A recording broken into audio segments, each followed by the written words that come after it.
Welcome back to the Comics Aficionados, live right here on Thank You Critical YouTube. We got a great panel for you. Happy free comic book day, everybody. Hope everyone has their plans to go out there and get their hands on some of these big comic books. We will cover that a little bit later in the panel here. We are waiting on Gervain Dargan, so we should have a full-up panel. If you're wondering where Doc is not going to be with us this week. He's under the weather, so if you want to send him some thoughts and prayers or good vibes, he could probably use it. He's recovering as we speak. Maybe he's watching the show. I'm not really sure. But Doc, if you're out there, hope you feel better. But we must, the show must go on. And with me is the Comics Aficionados panel. We got Eric Canetti, comic book artist. Congratulations on the success of Arc Athena Book 2. I appreciate that. Thank you, everybody. Thank you for having me, Wes. So what was that like? When's this thing going to get fulfilled? Are you already in on that? Eventually someday. No, conceptually, it's going to be out the door near mid to late June. We've gotten confirmation. It's already on its way out to Iconic. And as you know, Iconic is incredibly efficient in getting this stuff out to the people who are backing it. So I leave it to the experts to do their job well. I did the drawing part. Now I get out of the way and let them do the thing that they do. Very nice. Larry from Larry's Comics wants to say manga blows. Small black and white pages. I have Shonen Jump on my tablet, and it's as big as a comic book would be. And it's absolutely fantastic. And it's the best value in comic books. It's like $2 or $3 a month. Yeah, exactly. It is essentially unlimited comic book reading. So Well said. We've also got Aaron Sparrow in the chat. Good morning, Aaron. Hope you're doing well. We've got Eric O'Sullivan, the man. He's like a soup aficionado. If you need some tips on making good soup, go check out Eric O'Sullivan's YouTube channel. He also has some comic book content as well. So he's a double threat. We got the soup and the comic books. Who else we got here? We got Carrie from Nerdy Girl Craze. How you doing, Carrie? I'm good. How are you guys doing? I'm doing fantastic. So you just came off a stream with Gabe talking about One Piece? Yes, we did. We were talking about the first arc in the series, the East Blue. Had a lot of fun. If you haven't checked it out, go ahead and go back. It should be uploaded now. Absolutely. Should be live and waiting for you. How are things out there in Pittsburgh? Did you go and see the AEW show last week? No, I did not. I had to work. It's Pittsburgh. Like, what are you talking about? We also got raining. You weren't going to go anyway. Don't make that rating excuses. You don't even like wrestling. My goodness. We've got MVP in the chat as well. Definitely go check him out. I believe, 34 flavors of Nick Weiser? It's something like that. Maybe it's 24 flavors of Nick Weiser. He's about to go over 1,000 subscribers on his YouTube channel as well. Mm-hmm. That's big time. Drew from Comics Elite. How you doing, Drew? I am good. I am tired, but I'm here. Let's talk. Let's talk about some comics and some movies or potential train wrecks. You were taking Free Comic Book Day too seriously, man. You shouldn't be out all night doing stuff like that. Hey, those 12-year-olds, in the morning you gotta have energy. And unfortunately, I partied too hard last night, so I gotta get my energy for noon. Very nice. And last but not least, we do have Josh McDonald, the Batman historian of the DC Aficionado. How you doing, Josh? I'm doing well. Carrie's over here talking about One Piece. I prefer 2 Piece and a biscuit. I don't know. I guess it's a different comic book site, Josh. Oh, my bad. Sorry. It's the biscuit that got me. No, I'm good. I'm happy to be here. I'm ready to talk comics. I'm ready to talk about some Punisher. I saw Max is in the chat. I'm curious to see his messages throughout this, since he's a former retired Marine. But yeah, let's. I'm ready to talk some stuff. And Doctor Strange. Oh, I have thoughts. You got thoughts? I've got thoughts on Nightwing. Where's your statue? Did you give up on Nightwing? Have you turned a leaf? Nightwing is still in my heart. He and Huntress are both hiding over here. I'm doing regular interviews, so right now, just to be safe, to be taken seriously, because some people see that and they're like, oh, that's awesome. Some people see that and like, is this a 34-year-old fucking kid over here? Like, what the fuck are we doing? I'm not gonna hire. You don't really want to hire a virgin. It's a little different. That's right. Goodness. Never hide who you are, Josh. I present that V card proudly. Oh my God. Very nice. Obviously, we are still waiting on Gervain. He'll make it soon. Although Gervain's probably recovering himself. He ended up having to like move his entire house last weekend. Oh wow. And he doesn't have sons, so it was his wife and his 2 daughters. So he was carrying everything heavy by himself. So I was like, well, at least you'll get a back brace out of it. You know what I mean? Oh wow. Enjoy the herniated discs, sir. So let's get right into it. We do have some fun things to talk about. My goodness, I didn't put this into the thing, but I will get it done. We have the Jason Aaron Punisher retcon that happened. Drew, you work at a comic book shop. I want your thoughts on this first. Did people notice that what Jason Aaron did with the last issue of the Punisher made some major changes to the character? Look, I'll be honest with you. I think we have a lot of customers who will just read it but don't think critically about it. They'll just read it straight through. They won't even think about it, unfortunately.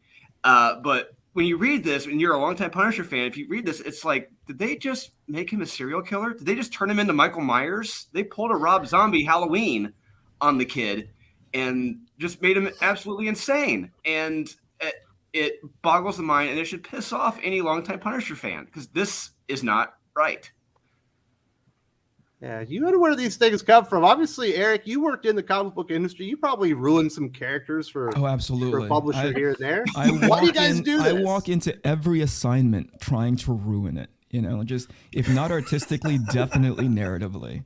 No, I'm with Drew on this one. I don't quite understand the value, and I guess it's just a recent-ish trend of, deconstructing a character to the point where we get past a certain era and is like, they think that this is entertaining. They think this is an additive, and I didn't really understand why, because at the end of the day, the strongest, most compelling part of his reasoning has already been told. So my attitude is always like to build on that moving forward, not going backwards, right? And there's been some that have been done pretty elegantly. I don't think that this is one of them. I think this is sort of I think it's tired. And again, it doesn't build on the character in such a way that moves the story forward. It just like helps explain more of the same. And again, not as elegantly as they should have. I feel like this says a lot about Jason Aaron, because I can't help but think that in his mindset, he has to think, oh, if someone's ever going to reach this point that they would kill people like this, then they have to have been screwed up mentally since childhood. Sure. And sure. I fully believe that's what he believes. And I'm just like, dude, this is a complicated world. And no.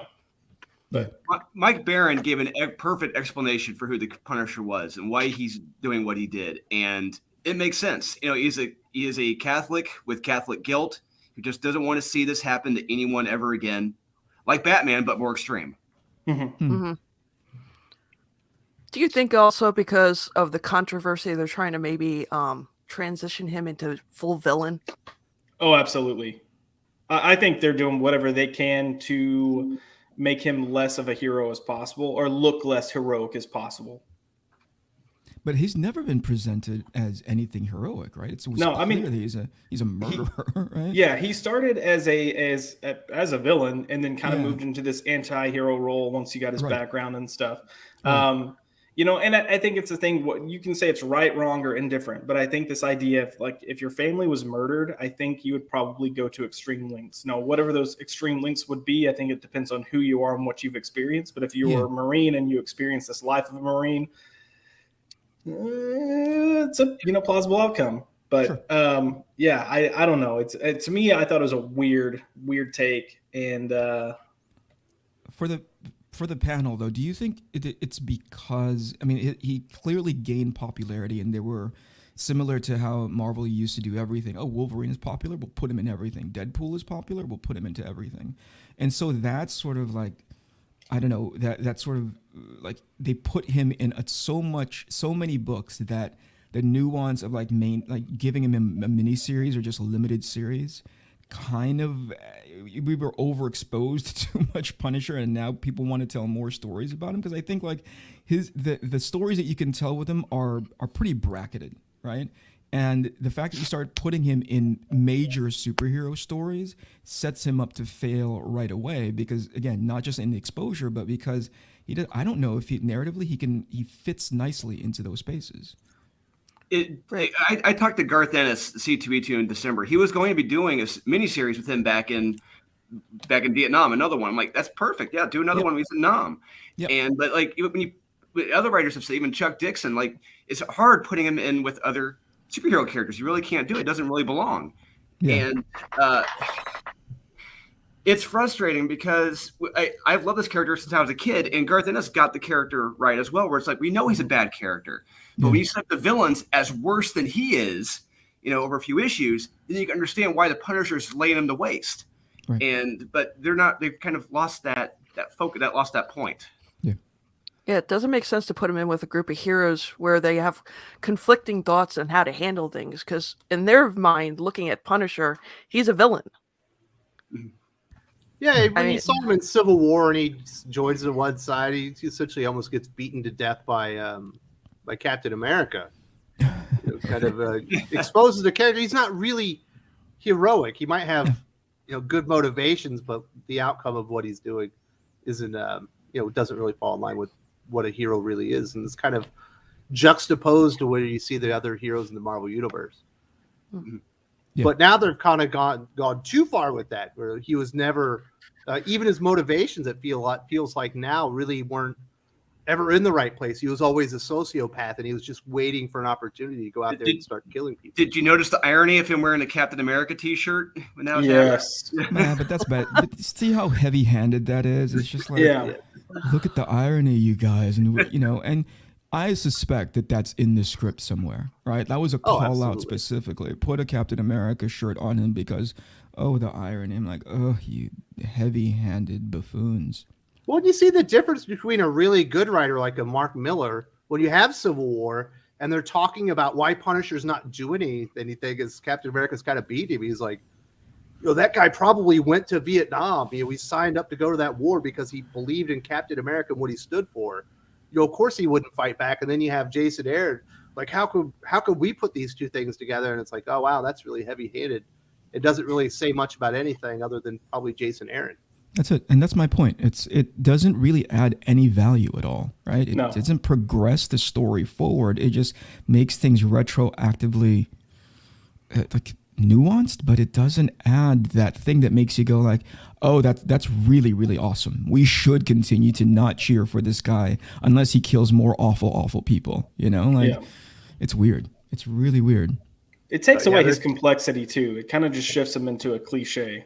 Makes him Dexter. Yeah. Or Rob Zombie's Michael Myers from year 2000. Sure. So we did have a panel member show up in the meantime, and we didn't get to do a proper introduction. How you doing, Javade? I'm doing well. Enjoying the conversation I'm hearing so far. Sorry to everybody for being a little bit late, but got a move going on and had to get a couple of things done before I get joined up. But are you wearing a halo, or you just have like one of those back braces on? The bat brace. That's what. Yeah. Hey, Jermaine, how are you? Doing well. How's everyone doing today? Yeah, doing well, man. Glad you're here, man. That's good. Yeah. So, what are your thoughts on this Jason Aaron Punisher retcon? Are you a big Punisher fan, or do you think it was no big deal?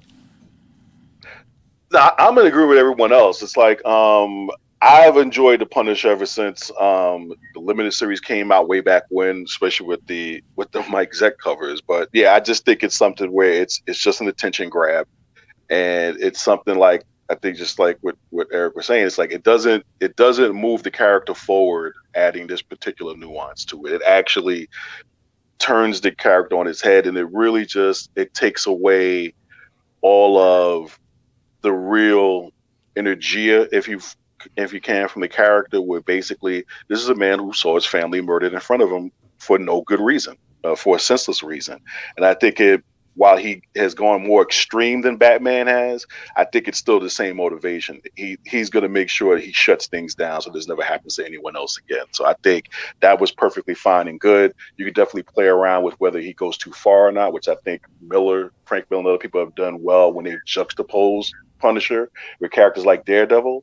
But beyond that, I think this adds nothing to it of real value. So, and they'll retcon it out eventually, as they always do.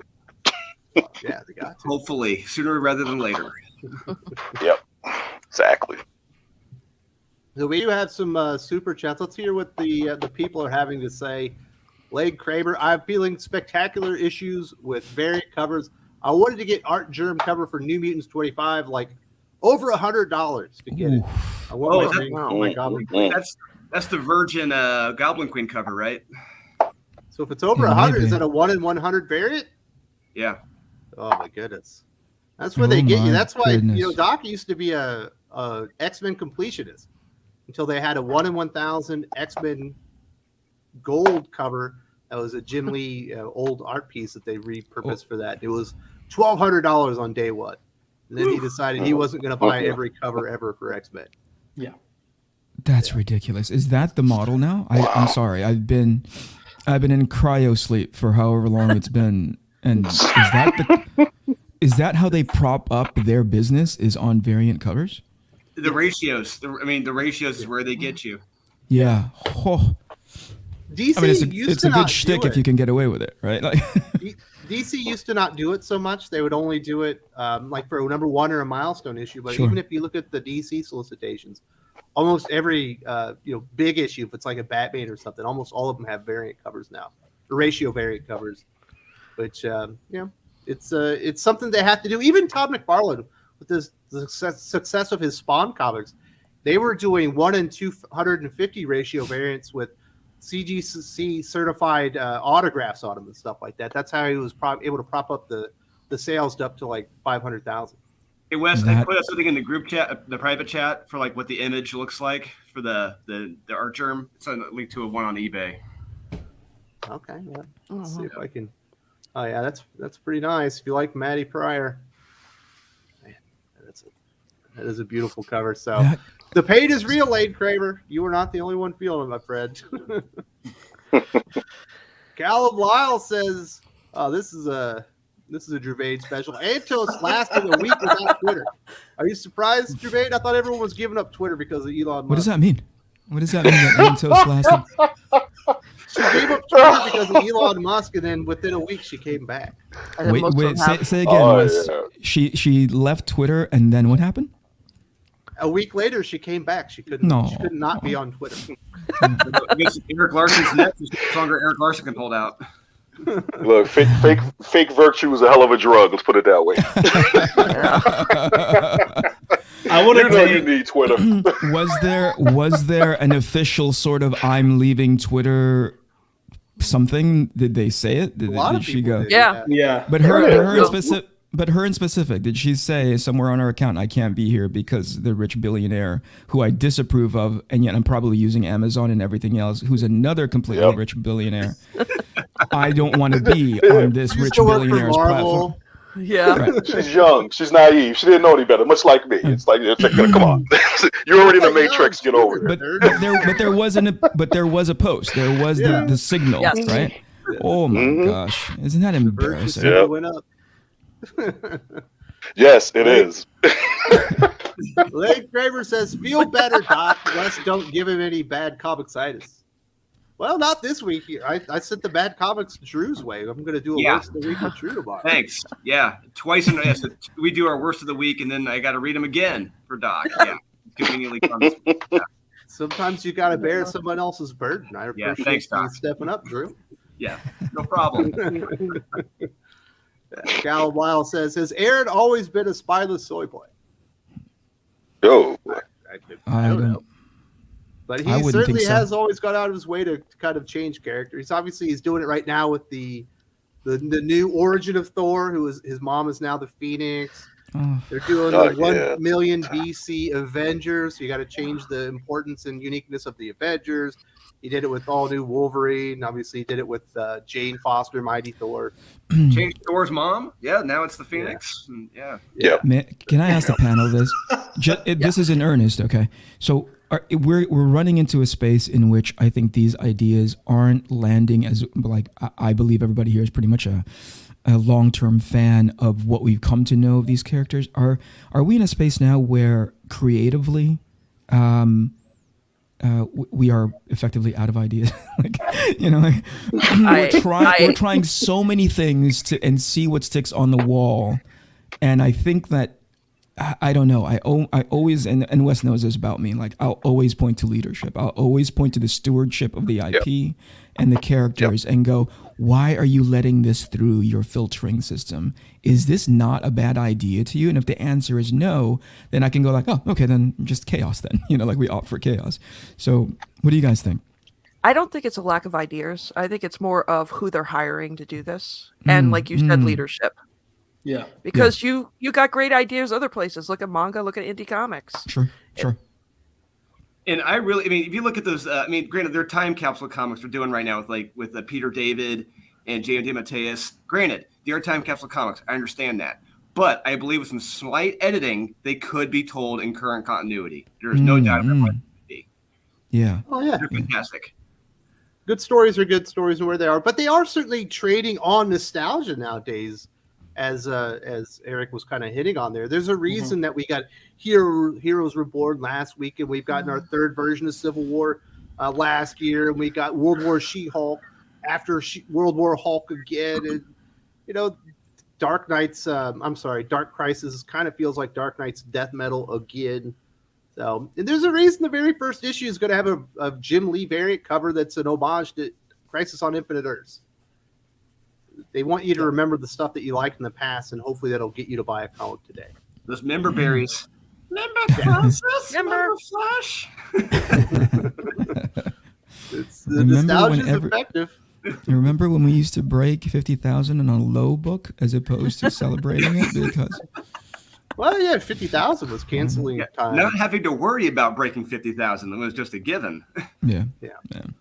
Anyway. Dylan Lindsay says, Wes, you were right. Last week's episode was totally worth rewatching. Go easy on Doc. It's clear that his sickness is a result of all the bad comics. Did you make him sick, Wes?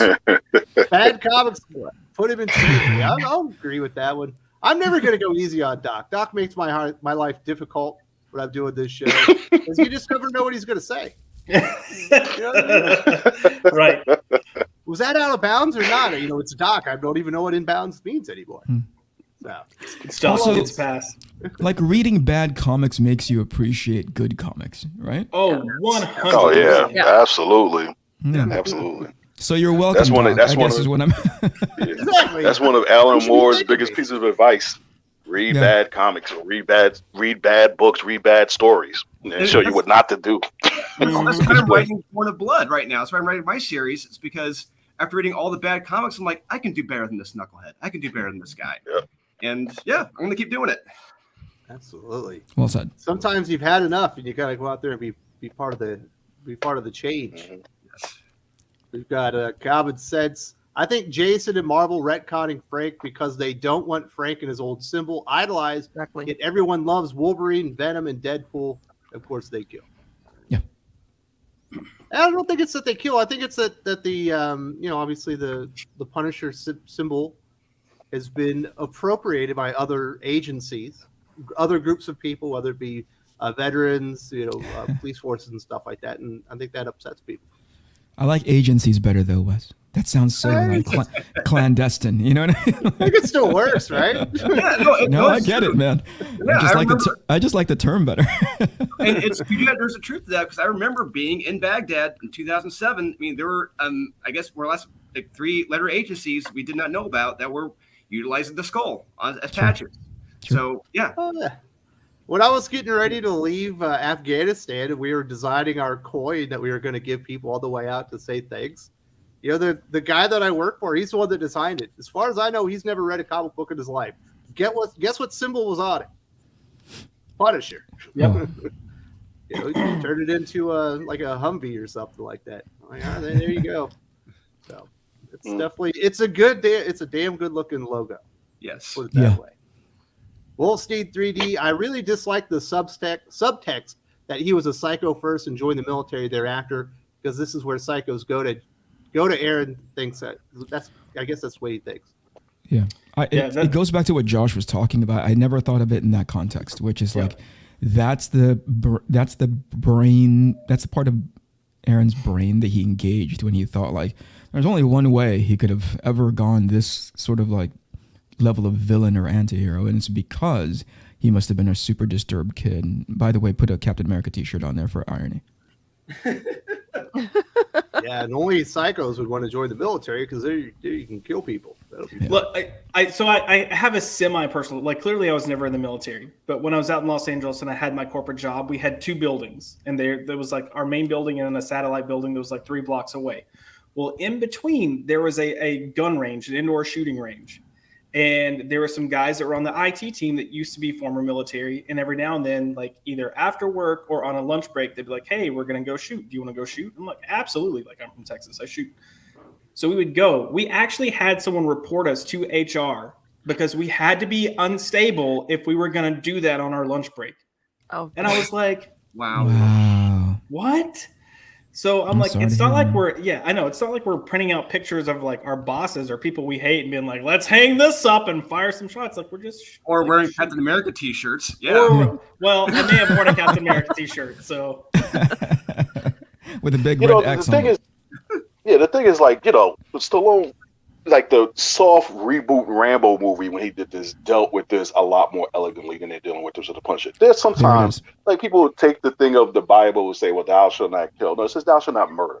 It doesn't mean that sometimes people don't have to basically you have to help make them an appointment to meet God. The simple fact of the matter is that there are times when killing people is a necessity, if not appropriate. And I just think again, this goes back to bad stories. There's been good stories like that Rambo flick where you can present that conflict of where you have this principle of where you basically believe there's other ways to handle stuff than killing people.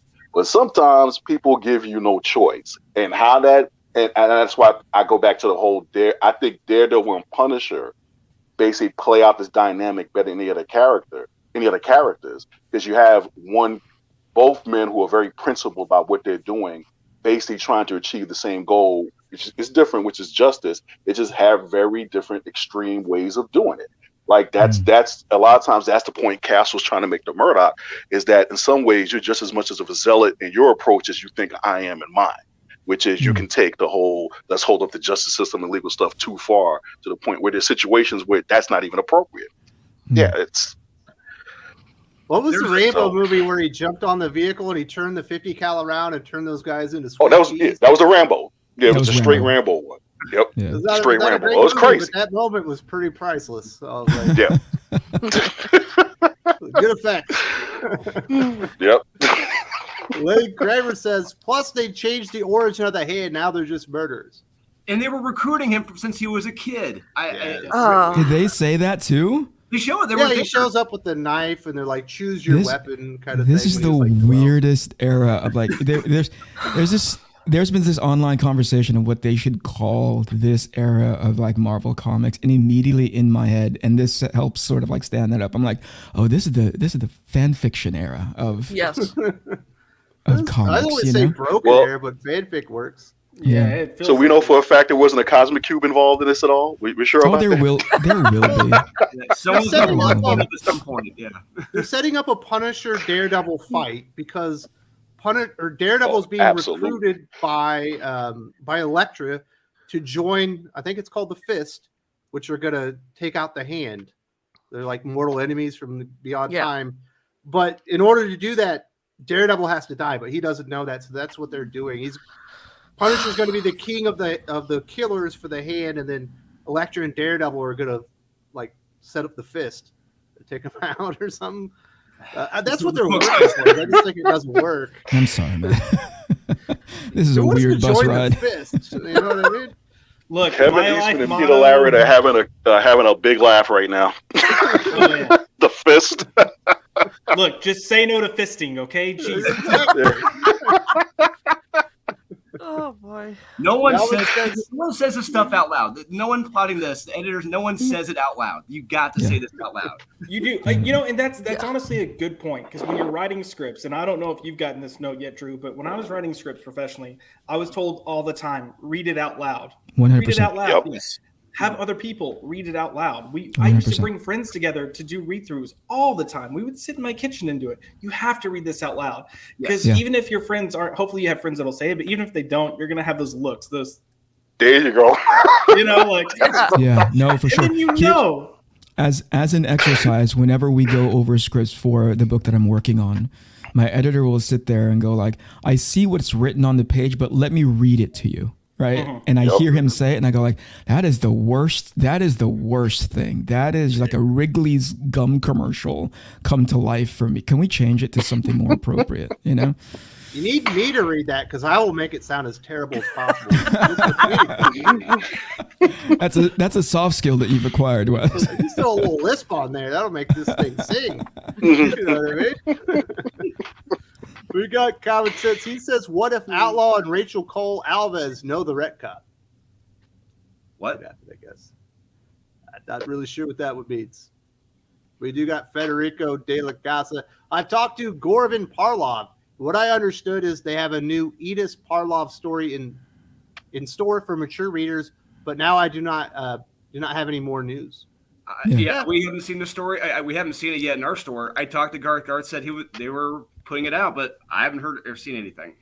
Yeah, we definitely had heard that before. But isn't that the realm that it kind of belongs in, right? Yes. The sort of the mature readers, limited series, tell these little stories and put it in, and not necessarily decontextualize it from the Marvel universe, because clearly they want to have enough connective tissue there, so when he does pop up, it kind of has a bump. But I think that's where he is the most effective. Those kinds of stories are in these limited, short run bursts, and then like tell the next one a couple of years from now, you know? Okay, Common Sense was talking about Outlaw the Black Punisher, the one from England, I believe, right? Mm. I don't know. Yeah, I'm drawing that a was a version that they had over there.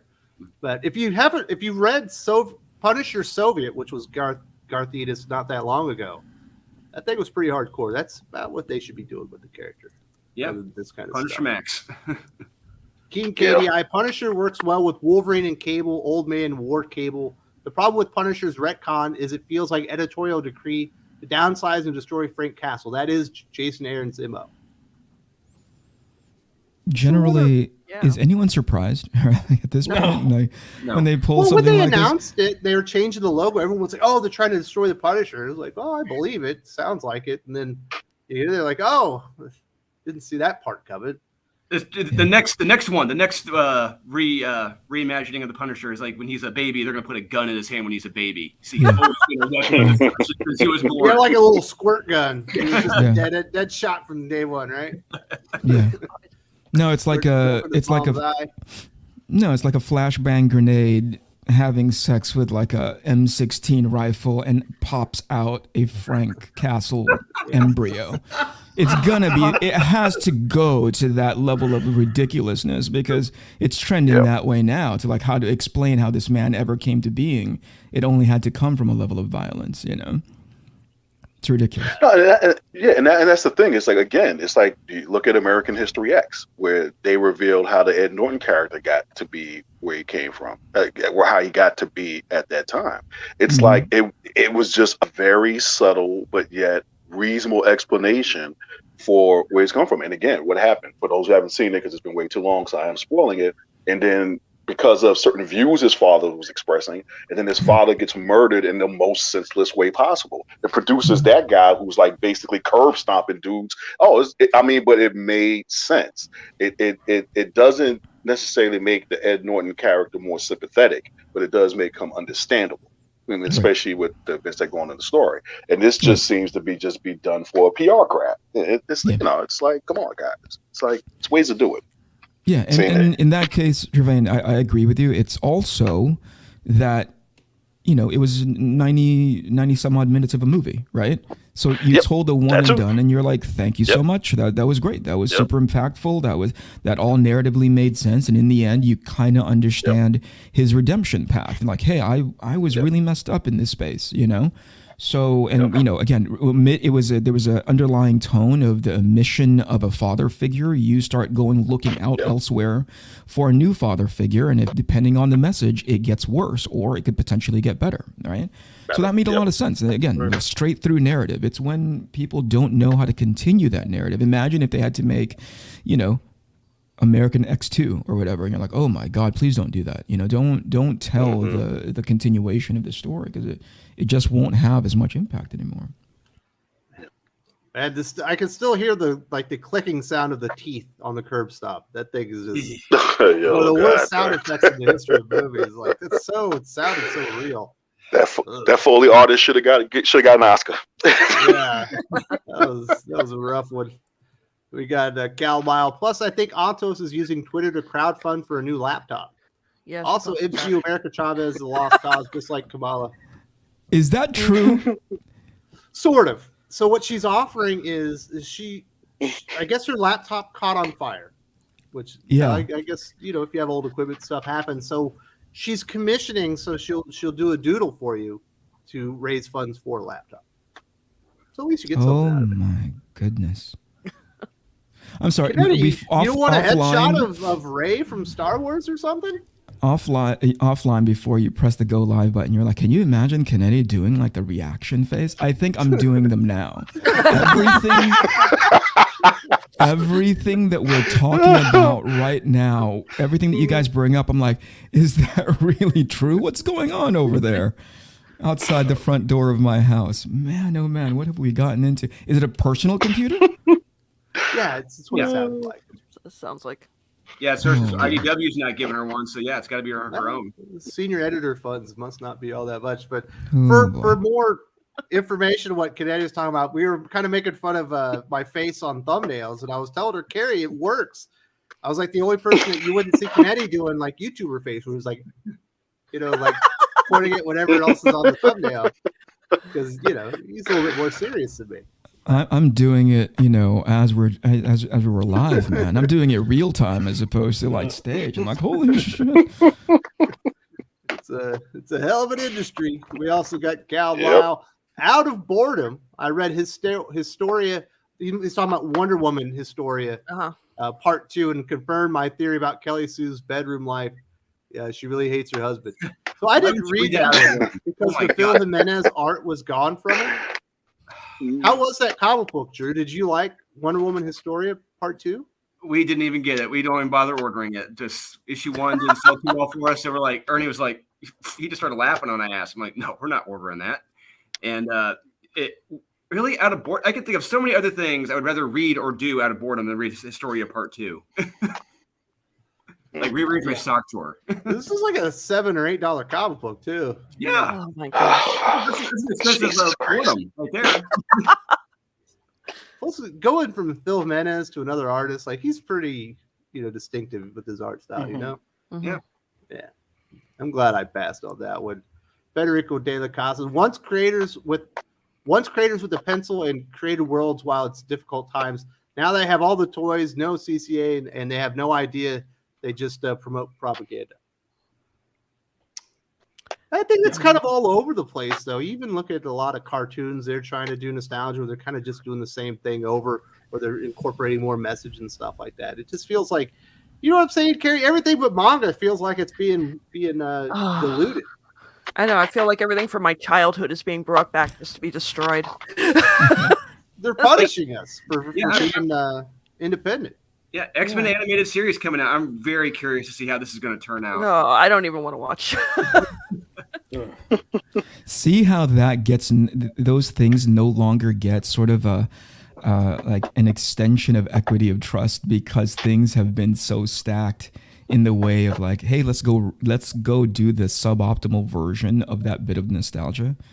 Right? It's so weird now. It's like I got excited at the idea. I remember this is behind the scenes stuff, but like I was doing freelance for that original X-Men cartoon from way back in the day, like as ghosting and helping somebody out, an assistant. So that holds a special place in my heart to be like, oh, that'd be great to see that again. And without knowing anything else about it, the moment the new quote unquote news start rolling in, it's not going to be that good. I'm like, oh, that sucks. But then I had to check myself to go like, we haven't seen a single thing. It's just, people talking theory, right? But we've come to that now as a culture to be incredibly cynical before we see footage one from it, right? And it doesn't come from nowhere, right? We've been set up for it. It's for the sucker punch. We've been burned many times. They earned the cynicism. Yes. Many times over. You don't even have to do much to get people to start praising stuff like that Ghostbusters Afterlife movie. Everyone talks about it's like the greatest movie of all times. It's just not bad. How dare Yeah. you, sir? It's all right. I liked it. I liked it, but I can see Wes's point. I can see Wes's point. It was like, it's literally like you were walking into it going, oh man, they're gonna screw this up. It was just the fact that, okay, they all showed up. The way they showed up was cool. All right, this and that. It just wasn't bad. But then it's like, okay, you just like, yeah, okay, it was great because it was just like you said, it just wasn't bad. But I had to watch it again. I'm like, okay, yeah, maybe it was a little bit too long here, and maybe this and there. But no, you were absolutely right. The fact that it didn't just like murder everything that I remember from like 84, 87, whatever it was just like, thank you, Jesus. I'll take The it. expectations have never been lower. Yeah, that's exactly it. Yeah, that's it. That's it. I think Even that's well captured. Jurassic World. It's like it had the right music. It had a couple of set pieces I remember from the original movie. I was like, man, this is great. Nothing weird going on here. I'll watch it. It's gotten to the point now. Aren't they bringing Sadler and gosh, Dr. Grant, Ian Malcolm Yeah, back? all of them. Yeah. Oh yeah, good. for Yeah, them. they're bringing them all back for the Just- last one. Yep. I'm into it. I'm on board Unglued Art until I'm says, not. no hand, no fist, just give them the finger. That's what There we it is. need. We need a third entity, the finger. Like, we're going to get you with the finger. We're going to finger all you guys. Oh, Good. Don't tempt them. Wes, We'll I see. will blame you specifically if that Thank you. somehow ends up. I'll take it. Your broadcast signal, I think, is wider than you think, and if that ends up in the comic books, I'm gonna be like, this is Wes's I fault. think there are things that have shown up in comic books out of spite towards me. Yeah. I'll take that blame. It probably happens. SD3D publishers hire inexperienced creators that change the very essence of characters. Also, publishers, why do we not make any money from our books anymore? Exactly. I think I don't want to belabor the point. It's people not understanding their product, right? And there's no sort of like guidebook that was handed over to them, a lineage of like this as a standard bearer to go like, you can build on this, but don't break this because this is how we got here, right? And Right, then there- walking them through that process, you know? Right. Wes- There's no Wes- leadership controlling it. Yeah, There's nobody overhead going, we cannot change this. This is who this character's been. yeah. And Wes can attest to this too. Like a lot of these creators now, they never read the comics. They always saw them from the cartoon. It's like I watched them on the cartoon. Like, wait a minute, you mean to tell me you See never that in a lot of read? interviews. Yeah, it's Yeah. It's, a lot of them have no understanding of the foundation where these characters where they came from. Yeah, and they're super proud of that concept. Oh, I never read the comics, but I watched I really love Rogue from the X-Men cartoon. And I'm like, oh my goodness, that's not a bad place to understand where the X-Men are coming from. But there's more to that character than what they can do in 21 minutes. So please, please, please do a little bit of back reading. You know, Yep. It's they're like the so creators proud that from they've never Halo. read the comics. You know. The creators from Halo were like, well, we didn't want to do anything. We didn't want to be hampered by the game itself. So we thought we would capture the character and just open up the world. It's like, there's an expectation when you throw the name Halo on something. And you have You're the going to be in a masterpiece. certain world, and there are going to be certain aspects of it that are going to be pertinent to the story. You know what would be interesting is after they did that interview, whether it be on like live in person or like in written form, the producers should have just been like, what in the hell? And called them up right away. Like, you never read nor played the game at all? What are we doing? You know? I think there should be standards in by way of like, before you can come through the front door, please have read these essential things, right?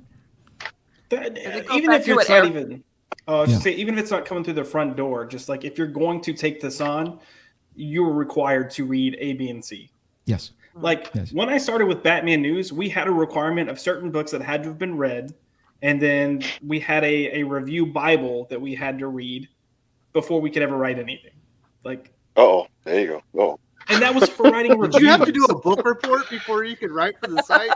Dude, when I tell you that in the beginning, anyways, our audition process was a 4-phase process. Like, I was lucky enough that I had people That's there intense. that we took it seriously. And then at Yeah. the time, we weren't even getting paid for this. It was like, hey, we want to do quality work. We want to build this up. Hopefully, it'll go somewhere. If it does, great, you'll get paid. So the first 2 years, I didn't get paid. I was just doing it for fun. I eventually got free books out of it. It was great. And then I got a paycheck. But it's sad when me as a reviewer, I'm putting more work in than the guy leading, like, steering the helm. Mm. Yeah. And it's both leadership and it's both talent. I mean, I say it all the time, and I'll keep saying to the day that I die. It was like, the guy, because I can't get his last name right, who created Ren and Stimpy, when he made that insane comment saying that basically story doesn't matter, and he held on to that until he got fired, and then basically he saw the second season of Ren and Stimpy, and it was like, oh no, story counts. It's like, there is this group of there are these group of artists and or leaders who really just think you just come in and do this and just do it. Like there's no craft to it, no thought behind it, no process, nothing. And what they realize fairly quickly is that I don't even think they even believe they have to understand the audience, particularly like as you guys are saying, when it is a franchise, and at these points, these are evergreen franchises. There is an expectation from the audience that when they sit down to watch a Thor movie or a Punisher or Captain America, Batman, Superman, there's certain things they expect for you to hit in terms of that character. That's why they're coming. I'm going to a James Bond movie. That was one of the biggest complaints, at least from my group of friends at the time, with the GoldenEye movie when it came out. Wasn't that Pierce Brosnan didn't fit the part, didn't have the tone down. Yo, where's the gadgets at? Where's the weapons? I mean, even if you never watched a James Bond movie before, which I didn't, because I didn't watch the Roger Moore stuff, you had an expectation of what you would get from a Bond movie. And I think that's what's greatly missing from in terms of their considerations when they're hiring people and when they execute this stuff. But don't you think also, I believe in the talent part of your, like it also has to come down to the people who are obviously executing, but I firmly plant my feet on the ground that it trickles down from leadership, right? They establish what good looks like, and it's up to, everything else sort of spidering away from them, to like help uphold that, right? So I think sometimes when you take there's something very profound when you take a look at who's in the editorial offices to go like, are you taking this seriously? Or are you just doing to Josh's point, like, did you guys go through like the boot camp of understanding this IP, understanding its history and its lineage, and knowing the opportunity space of what you can build on and say, let's put that away, Yeah, no, because that's the whole point. Because when you're coming at it as like, I am an artist, you're not going to have the same respect for something that you see as basically being like a factory kind of a property, if you will, or cookie cutter thing. When you're coming in as an artist saying, I'm here to tell my story, this is what you get. And then when you have leadership who thinks the same way, that's what you get. Like I tell people all the time, that there is, having come from both the fine arts training and also from, in terms of the comic books, the commercial arts training, those are two different disciplines with two different philosophies. And what you're seeing now is you're seeing people coming in with this fine art mentality, where it's like, what counts as my vision, my story, when I'm telling. And it's like, no, actually, unlike art, sometimes you have an audience to serve here. It's a subtle difference, but it is a distinct difference. You are here to tell the ultimate Dragon Ball Z story or the ultimate Batman story, especially if they've been around longer, or the ultimate He-Man story. And if you are going to diverge from it, then you better do it in some sense of what audience you're trying to capture and who's there. Because other than that, you're going to miss it. You're going to miss it. I also think there's a component that's not being talked about enough. Yeah, sure, we can hold leadership accountable, but I'm wondering if they are being empowered in the best way possible to make those calls, right? To your point, Jermaine, like, when these artists, when these names come in, or in some cases when these identities come in, right? They're like, we don't ever want to get in the way of those people telling their stories. And I always ask, like, but why not? Like, kind of it declaws the people who should say, we shouldn't tell it that way. I understand the thing that you're going for, but that's too on the nose. There's no way to scale that outward to make it interesting narratively. And there's just no way to pay that off. So we should kind of do it like this, So there's always this weird space that we're getting into now to go like, yeah, we can't say that to that individual because of, for whatever reason, they represent X, the artist. Yeah, and having talked to the creators, there's also, I mean, I always reserve a little bit of sympathy in terms of everyone involved in the creative process, because there are a ton of factors that unfortunately go into this, which is sometimes just even inter-office politics between the leadership that is there in terms of what characters you can use, or we got plans for this, somebody's doing that. It's almost you can almost sit there and say, "Oh, that damn Jason Aaron, this and that." But yeah, unless he's operating at the top of his game, so I would say like you had like a Jonathan Hickman with the whole X-Men thing, which after time it apparently got revealed he had all these ideas, and he just said, "Nah, we're not going to do that. We're going to do something else." So other than something like that, because you know how it goes, it's always like we all suspect something's going on. It's not till like 5-6 years later, but we find out what happened. But the simple fact of the matter is they do have other masters that they're serving. And I think that's why sometimes people have to understand that you have to ask yourself, well, what's the goal here? Is the goal to really satisfy the current direct market comic book audience? And I would argue the answer is no. I think what it's meant to serve is whatever the corporate merchandise audience is. And that's why you see some of the decisions being made. That's why comics are costing $7, $8, $9 now, because I don't know who they expect to buy this crap, but it's not the people who are buying the T-shirts. That's all I'm saying. It's probably because they become too corporate. Because you've got Disney, and Disney sees money here but not there, and they want you to focus on that. We do have Ideator here. He says I bought laptops multiple times by accident. I didn't pull a muscle. I think he's saying I broke laptops multiple times by accident. Maybe she has like an old Hallican model, you know, like from back in the 90s, or like a Sony Model 1. I think he's saying he broke multiple laptops. How does an editor need to crowdfund for such a simple purchase? Laptops are expensive, and the pay isn't all that great. Living in New York, it's got to be just. But right? You know what? Go get a fucking retail job. Go go serve some tables. Come on. I mean, and here's the thing. And look, and this is just my opinion, but like, if you're gonna be in a leadership role as she's executive editor, senior editor, whatever she is, senior editor. So she's a senior editor. You're in a leadership role. And once you start doing stuff like this, and I get it, you're living in an expensive city. You don't have the best paycheck. You should get higher pay than what you're getting. But the moment you start crowdfunding for something like this, for something personal, you lose credibility with people. Sure. And the she world didn't have to say that her laptop caught on fire. She should have just said, "Hey, I'm doing." Exactly. I'll draw pictures for this much money. I'll do a headshot for $20. There's so many things you could do, but it just feels like it's passing the buck on somebody else. And I don't know, like if my laptop caught on fire and I needed to get a new laptop, I would not be doing a crowdfunding. I'm sorry. My attitude I think is it's that poor taste. It's similar to where you're coming from, Josh, which is like, I think there's a level of lacking in self-awareness in, like, how do you, when you say something like this, it is a clear reflection on you as a character, you as a person, you as an individual, and then ultimately how it extends out to you, to your company and the people that you work for. Did you not see that was going to be put under a critical eye to be like, wait a second, you work for these people, number one, why couldn't they provide you with the resources and the funds to be able to do this? And then just like understand a laptop would be like part of the job. You would think it was automatic, but who knows, right? And then at some point you have to decide, I don't want to broadcast this, But that's me projecting my particular values into somebody, right? It's just like, don't do this. This doesn't have any there's no high-end version of this conversation to have, but whatever. It's Twitter, it's comics. Did fix this. He said, no mistake, bought purchase. So he bought multiple laptops on accident.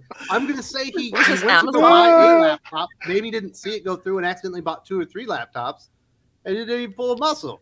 Listen, I don't know the context, but I love the fact that it's done by accident. It's just like click, click, click, click, click. You can have it on Amazon, especially if you have like that instant purchase kind of option. Yeah. We got an address for my daughter. My wife says she accidentally ordered it. So, hey, man, it's like, it's real. $300 dresser shows up at our old address. He's like, you got a package. It says we got a package at the old address. I said, oh, okay. Well, you sure that's the name on it? Sure enough, it was a dress we already brought, showed up by accident. I was like, oh, well.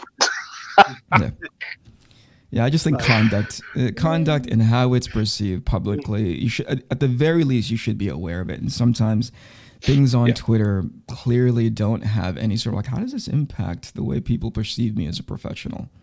I also think it's a call for attention. You think so? Well, feel sorry for me. Look at me. Oh, poor me. Help me out. The whole Twitter thing kind of helps stand that up. Like, I'm leaving Twitter because I can't trust this billionaire. I'm back and I need a laptop, you know? That's like I told this story on the channel once, but when I was in the military, I was a master sergeant in the last few years before I retired. And once you're a senior NCO, you get paired with like a really young lieutenant to help them out and help them learn the ropes. And one of the things that you do for a lieutenant to kind of help them develop is they play a big part. Because you gotta get the menu, you gotta coordinate all this stuff, and kind of helps them with developing stuff like that. So you assist them on it. This young lieutenant I was working with, he was in charge of the Halloween party, and I was gonna help him out with it. And I set him down for lunch, and we're discussing it. I was like, "What's the venue? What's the theme? Who's gonna provide the food and all this stuff?" I was talking to him, so I was like, "Well, this is the most important question, Lieutenant. What are you wearing?" He goes, "Oh, I'm gonna come as a sexy sailor." I was like, well, that is a terrific and ironic, Halloween costume. And if you want to go to Seoul, I think that's a great idea. But when you're in here with the people that work for you, or the people that you're potentially going to take to Afghanistan or Iraq and lead them in combat, they actually can't see you in sexy sailor costume. You have to do something a little bit more boring because they have to see you as a leader later on. And if they see you as kind of a joke, they'll treat you like that. It is just one of those things you kind of had to pass down through mentorship. But I imagine that doesn't happen a lot. Maybe at Marvel or DC or IDW. But that was a good conversation. He thought I was nuts. But thankfully, he showed up as a vampire, just like I told him. Like, do not show up as a sexy sailor, dude. That's rough. Yes, but was it a sexy vampire? No, it's a regular vampire. He's smart. You don't want to be too provocative. Gal Lyle says, "MCU America Chavez is a lost cause. I walked out of the movie hating Wanda, Monica Rambeau, and the MCU. That's what it is, and I'm done. No more. Screw Feige." Until the next Marvel movie. Yeah. I definitely have thoughts, but I'm going to save my thoughts for when we actually cover the topic later. Let's do it. Yeah. I will tell you this, Callum. You are not alone. I've heard this from multiple people already. We've got Chris the Bliss from right here in the PI. Thank you so much for supporting the channel. Chris, I believe, is a comic book colorist. He's a good guy is he from Cebu? I think he is from Cebu. Eric Canetti, who's also got some Filipino lineage in there. Sounds like a gamer gator. Are you a gamer gator? I have never been able to identify what the hell that term means. I was off planet when that shit was happening. I came back and things exploded, and I was like, "Hey, I'm back. What's on fire right now?" And then I never. It was. Yep. I got to the point where I started hearing about it, and then I go like, I don't care. There's so many things that's happening in my life that thing does not impact me. So forgive me if I do sound like that, and it's to the positive. I'll take it. I'll take any sort of like positive complimentary things. But if it's like to the negative, I got to be honest with you. I don't know what it means. I honestly don't know what that ultimately like. It's what a does that imply? derogatory term for people that turned on the gaming journalism industry when it's found out that there's some stuff going behind the scenes that wasn't very professional. Oh, okay. Well, once people call you out, you have to make a name about them and then use that on them and let them know that they're less than you.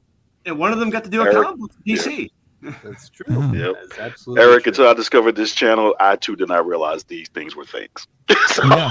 I've never talked it's about been an gaming eye-opening experience. No, I'm just saying, but no, you just don't realize that. You just don't. It's like before I discovered The this gateway channel, drug. I was like, I'm just saying up. I'm just saying, like, it was like in comics, it was like you go into a comic store, you see somebody read comics, there's like, hey, you read comics? Oh yeah, I read comics too. And that's what it was. Now there's all these tribes and camps and clans and all this other nonsense, and people call you things and you're not sure you're not sure whether that's a compliment, a backhanded compliment, or just straight out insult. It's just an interesting time to be a part of basically pop culture, because it's like everything is political and everything is based on some form of tribalism. It's just like, I just can't like the Proud Family because I just like the Proud Family. Because I like the Proud Family, it means something about the core of my identity, if not my soul. So it's like, Wait, no. Let me add to that real quick. I think what I've come to discover recently is like, oh, that means so much to you. And if I like internalize and ingest that could mean a lot to me. But no, I just like the Proud Family. So stay outside of my door. you know, because I don't Exactly. ultimately I don't care, you know. Yeah, you stay over there. Goblin says, just like the power chart, which Leah Williams doesn't get, writers need to read comic books to understand the characters and their powers for the cartoon. Where are you guys on that? Because sometimes I hear it, you know, on your channel specifically, Wes, when you're like, oh, in the power level of X, and I'm all like, oh, I remember playing the Marvel, role-playing game, and I was really intent in understanding, oh yeah, Daredevil is just like a level 2, and Galactus is a level 10. Is that impactful to the way you sort of like ingest the stories?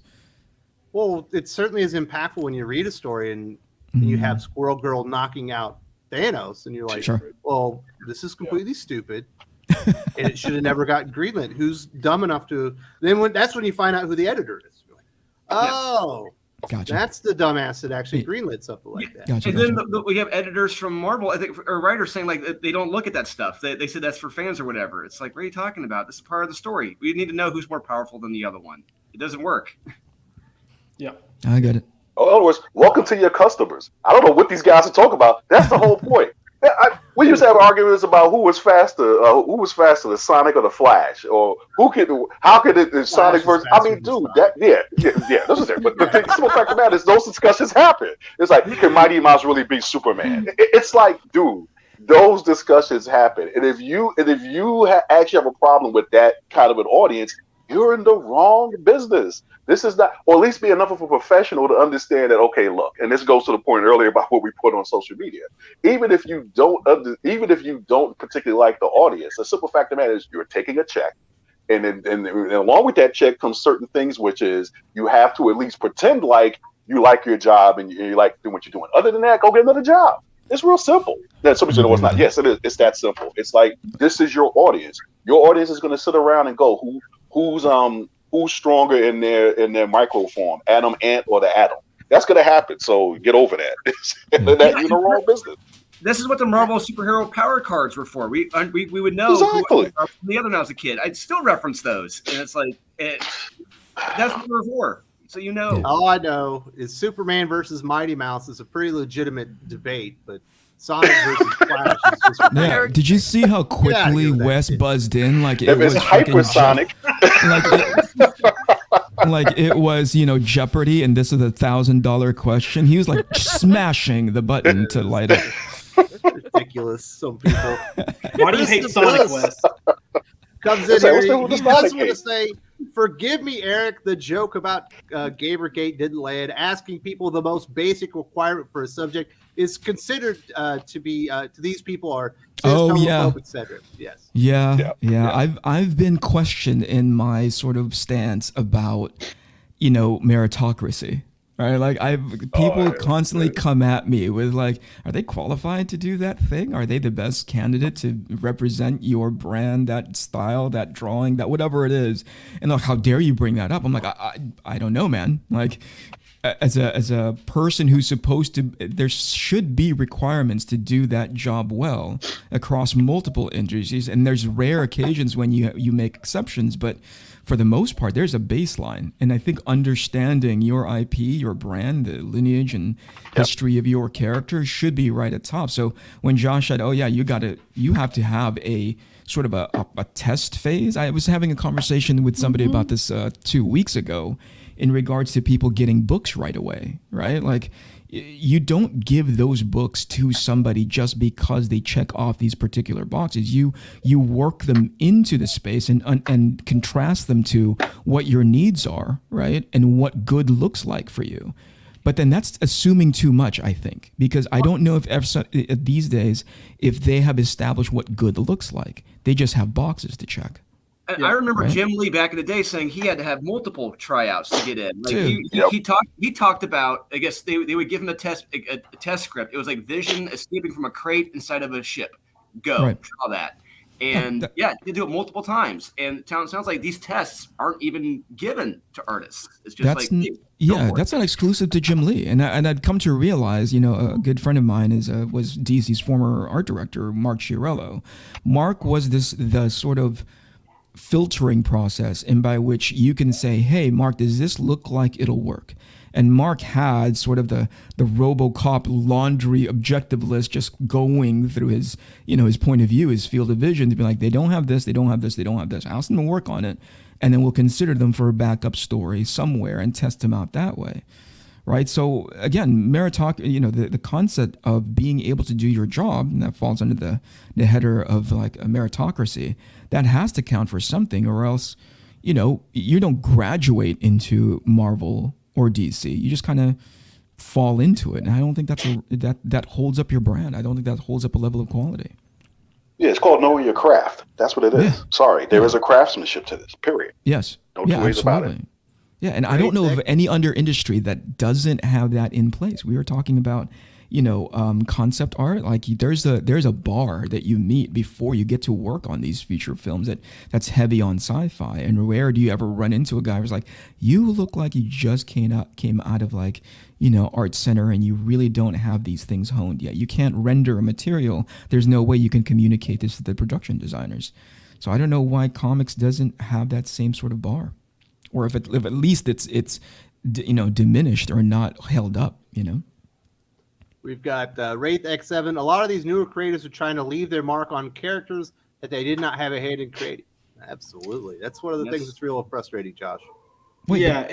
It's almost like an arrogance too. It's almost like their approach is, oh, I know better, I can do this better. And that's what kind of leads their path. And it's just frustrating. I'm a big believer of like, I always refer to like if I'm messing with characters that aren't mine, I'm playing with toys. And when I take the toys out of the toy box, I need to put them back in the way they were. And I think that respect has gone out the window. Well, not just that, like I would say a gross misunderstanding or just not knowing what morality is with characters. That is, like, Wes and I are going to talk about two books in particular, the worst of, and I'm going to bring that up. Morality is completely lost on some of these writers. Yeah, we've got Blade Craver. This is a Josh question. Character battle: Cassandra Cain versus Daredevil. Who wins? Cassandra Cain. Come on. Yeah. Daredevil Which Cassandra Cain from Harley Quinn and the Birds of Prey movie. Comic book channel. Sonic. Daredevil has beaten Kingpin by himself. Cassandra Cain wouldn't be able to do that. Yeah, but Daredevil also like he's lost to plenty of other people. I think Cassandra Cain could beat Kingpin if she wanted to. He would be like, dink. She'd go flying around the room. He would miss. Daredevil, he doesn't even have. He's got sonar, man. So get out of here. Daredevil. The ability of his skill and how good or not good he is varies so drastically depending on what the writer wants him to be able to do. And I know this is true with all comics. But Cassandra Cain has pretty much consistently, until like the past 5 years, been like the top fighter who is almost never losing. And she's taken on metahumans as well. So, I don't know. I've seen her in the Clunrad's Batgirl story. She doesn't seem very badass to me. That's why I said, except for the last 5 years. We don't talk about Clunrad and how terrible they are as writers. So, Heavy hard drive. How soon after Discovery, Warner, DC, Twitter, and Netflix fire all their activist writers and editors until we start seeing changes for the better? I don't see all that happening anytime soon. Yeah, that's a decade easy. A big mess. Yeah. They've got to do a lot of heavy lifting. Imparted into the culture of those entertainment entities now. It would be hard to get back to the basics. You have to have an entire culture change where you really prioritize that stuff. So it would take a long time.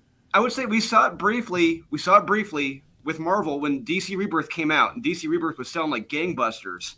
Marvel and Stevie Sobolski, they had to change things up, slightly. They had to bring those guys back. Marvel Generations, which was a knockoff, but still they were trying to veer back to lure us back to those characters, bring it back. But how long did it didn't exactly. take because those other people were still there?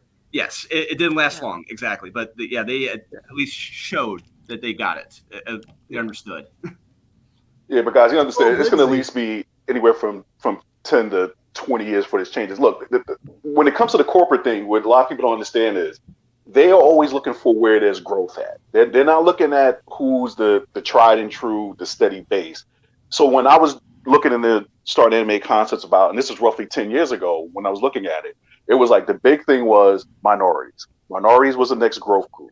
We got the white male pretty much locked down in terms of comics. When you have to be goals, you have to go into that what they perceive to be untapped territory where they feel people aren't read the books. So a lot of this sexuality, this identity stuff, they're going after this so hard because the thing is that that's where they perceive the growth going to. And until they get off that, which is usually about 2 business cycles, which is about 5 years apiece, they're not going to change this. And because they still think this is the way to go. So that's why a lot of this nonsense that's coming out, the way that it's coming out is because it's a very corporate driven mentality, which is that don't tell me, oh, we're pulling in like, you know, $3 billion a year over here. Where's the other $3 billion to be made? And they're going to put all their efforts into that because they feel like they've got the first $3 billion locked down. Yes. We've got Dylan Lindsay. He says, if someone calls you Gamer Gator, take it as a compliment. The gaming journalists are the ones who try to make it derogatory by attacking fans. Yeah, pretty much. That would be correct. We've got HH from Sigma Comics. Shout out to the #1 comic show on the interwebs for White Plains Comic Fest at the Galleria Mall. Very nice. Support these great experts and creators and look out here for Here Comes Calico, #5 on Kickstarter, May 17th. Right on. Good for you, Nice. indie publisher. Good for you. Definitely, if you're in the area, go check out White Plains Comic Fest and go check out the fellows at Sigma Comics. Calico, Here Comes Calico #5 hits Kickstarter very soon. Great guys, and we'll definitely have HH on the channel again. Although he's been very busy, but we'll definitely have him sit down for another conversation soon. Really love those guys. We've got Cal Lyle. Is Leah Williams above or under a Deco? Oh, I'm not really sure. Look, I'll just say everyone God has bless you for that question. Yeah, everyone has SATs, whether it be your wit, your humor, or your breastises. Use your assets, and she did. You can eyeball that I'm one a fan. probably.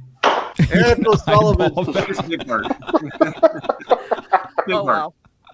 I see it as this Oh, comes from a jeez. purely academic, collegiate, and postmodern place. It's about replacing the pre-existing toxic male institutions with something more progressive.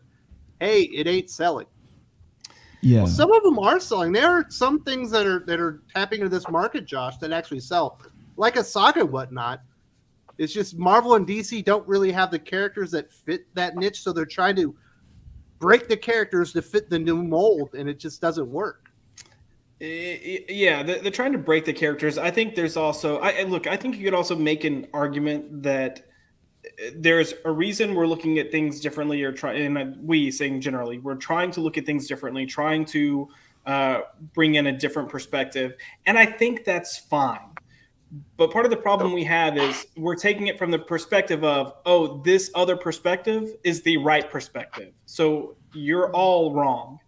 And I think that's problematic. And we talk about agendas or politics or whatever being in comics these days. They've always been in the comics. They were balanced. Yep. Like you got both perspectives, you got both sides, and they didn't necessarily present it, or most of the time they didn't present it as one was completely right and one was completely wrong. They presented it as, hey, look, there's validity to both of these thoughts. And if we can understand, even if you don't agree with it, but if you understand where both sides are coming from, we're better people because of it. You don't have that anymore. Now you just have this juvenile. Yeah, now you just have this juvenile, like, I'm right, you're wrong. Gosh, don't even bother me. I'm educated. Ugh, Entitled. Yeah. Watch The Siege with Denzel Washington, Bruce Willis, and Annette Bening. Great example of what what Josh was just described. Yeah. Excellent example. That's another movie that's been lost over time. That's like people need to find that movie again. People need to watch Under Siege. Ooh. Oh yeah, right. The sequel is just as good. You know what I mean? The first one is Gary Busey. Jeez, Gary Wes. Busey. The Terrible. collective. The sequel is great when you have the girl pop out of the cake and everything. He's on the Oh, that's ship. the first one. That's Erica Oh, Lady. the second one, he's on the train. That was just as good too. Yeah, Gary Busey in the first one. That's all you need. Yeah. Yeah. Great movie. Oh man. Thank To you your so point much. about cross-dressing in front of the troops, that was the scene for Gary Busey. He was too comfortable doing that. Yeah. Yeah. Oh Neostar Productions, man, imagine hiring writers who consider morality to be relative to write for characters that are supposed to be pillars of virtue and morality. It doesn't really work, does it? Yeah. You wanted to say something, Josh. Hit it. No, I'm just digesting the truth of it. So. I mean, we're talking about that a little later, Wes. So it's just morality is lost. We've got Cal Lyle. They waste so much opportunity in Strange too, but it's fine for Wanda, a woman, to be a mass murderer and kidnap fake children to be selfish. We're gonna get to that one. Yeah. We don't want to spoil too much before we get there. We do have limited time with Eric, so I definitely want to get to this next topic because this is the one that he found interesting and he wanted to talk about. We've seen. Did I want to talk about this? you said you found this one interesting. I saw the message to Wes where you're like, Wes, I'm free Saturday. I want to be on the show because of the Superman panel with the rainbow cape. Let's make it all about this thing, Oh, boy. It just seems like DC Next thing you know, you're quitting Twitter. now. Yeah. With sexuality, I'll be we've back got in the- 4 days, though, Jermaine. I'll be back. The revelation that John Kitt Superman is going to have a Pride cape for the Pride comic book anthology. We've got an asexual Connor Hawk. We've had now a pansexual, potentially Hal Jordan. What do you think about all this stuff? Is it mind blowing coming back into the comic industry and seeing this was really where a lot of the focus is? This goes back to a part of what Josh and Gervain were talking about, is that under better skilled business practices and obviously the craftsmen who are behind it, this could be pulled off really nicely, I think really elegantly. But under the current sort of leadership and the people that they brought on as creators, this thing is just so clumsy, and it's signaling for signaling's sake, not because it lands well, not because it's done with sort of like purpose, right? If you want to do these kinds of stories, why are you doing it in one book? Why are you doing it in like the look how much we can check off these boxes? I had an extended conversation with a fellow creator about this. Like, oh, why is this book wrong? And I said, because if the intent is to say, hey, we really do believe in these principles, we really do believe in the foundational ideas of inclusion and representation, you don't do it in the thing that makes you look like you're trying so hard. You just do it naturally within the context of your titles. And in as far as its execution, this is so clumsy. This is like literally breaking fourth wall and winking at the camera. Look what we've done. We're good, right? We're awesome, right? I'm like, they are not equipped to do this well. It's also the timing, because we know what's coming up. And it's like, we know you're pandering, and we know you want the attention on it. That's a great word for it. It really is the worst version of pandering. And they can't see it, which there's no way to talk somebody out of that. So there you go. That's as much interest as I had with this, Wes. Damn it. I have a question. Green Lantern. Why do they say he's pansexual? Because he's dating aliens? Yeah. But they're female. Or are they? Thank you. Thank you. No, can I say so? Can I just say this is my interest in this subject? I'm like, okay, so basically, everybody wants to jump. I mean, the idea that Hal Jordan was technically I won't say pedophile, but technically he likes dating them young. Seems to be less of an issue. He likes the age gap. He doesn't go to be pansexual. I mean, we still not have talking about this Deathstroke thing where that nonsense with Tara Markov went off. But it was just like to the young lady's point. It's like literally the picture that I saw in the article. I'm like, but she clearly identifies as female, this particular alien. So I don't see the problem here. Why does he have to automatically become pansexual? Then I read someplace Lando Calrissian was pansexual. Where did that come from? He was dating a robot. He was dating a robot? Oh, Yes. that doesn't make him pansexual. See what I mean when I say it's done clumsily, right? Like the qualifier is so broad just so they can make the claim. And yeah, again, these are not qualified people to make these kinds of calls. It's just whatever it is, sure. In as far as Captain Kirk is, it's like, Oh, yeah, exactly. There you go. I guess Yep, so. that you would make that same claim about Kirk, and it's like, dude, no. They may have been green, they may have had 5 arms, sometimes even fur, but basically he likes them. Yeah. Just because someone is celibate and living with monks does not mean they're asexual. Exactly. Right. I will go. not get over that. Yep. That angers me more than anything else. Well, But it and then- fits, right, Josh? Right? Like it allows them, Drew, like it allows them to make that claim because, right? It's the easy sort of qualifier, you know? And that was going to be my point too. Like they make these decisions, and before the book is even published, it's like you've got the writer like posting an image that's revealing this, and then there's like a 20-thread tweet about here's proof of why they are, so all you bigots can just shut up. And it's like someone else will then like come in and be like, yeah, okay, but what about A, B, and C? Like this is right off the bat, just 3 things completely debunk everything you're trying to say. They're like, those don't count. And I'm like, no, you it does. Like, if you want to have someone asexual, fine. If you want to have someone gay, fine. If you want to make someone pansexual, fine. But like, think through it. Like, actually think through it, and either create the character or make sure it holds up. But don't just be like, and And it should be their whole identity. Yeah. That's the other thing I can't stand. That's all they talk about. Yeah. I remember Chuck Dixon, after this asexual thing came out, Chuck Dixon posted a photo of a cover of him making out with a woman. Yeah. It was like, I don't think so. No. Yeah.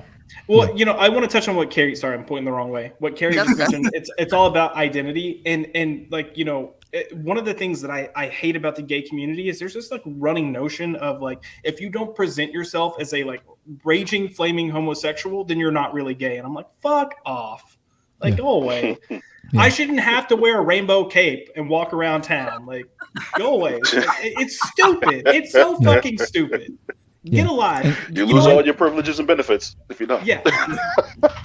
Discover enough self-worth within yourself that you don't have to do that. How about that? That's it. You have to be Well one said. of us. Weeble wobble one of us. Weeble wobble one of us.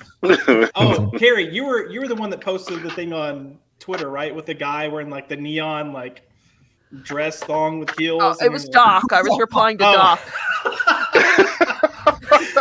Yeah, it's crazy. But the caption is like, how man enough do you have to be to wear this or something like that? Or what's keeping you from wearing this? And I was like, sanity. Like, The corset was the thing that I was like, I just couldn't do it. It's too tight. And those shoes were ridiculous. I could do the shoes. What's keeping you from wearing this? I ate at Golden Corral last night. Thanks, you asshole. Chocolate waterfall every time. Yeah. Right. So there you go, Wes. You're welcome. That I really wanted to talk about DC Comics and You said that sexuality. No, I earmarked it. I was just like, that's interesting. Why is that so important? Oh, it's again because it's the easy thing to do to make sure that people are aware that you're one of the quote unquote good guys. Not necessarily because you've invested in it.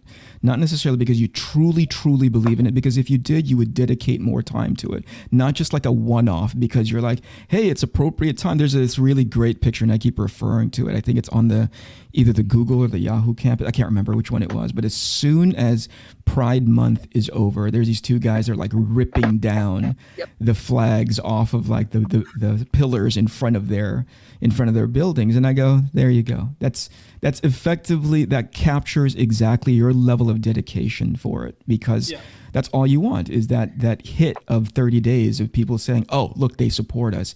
And there's value in that, but the long term, I think, has more value. And you don't do it in one book.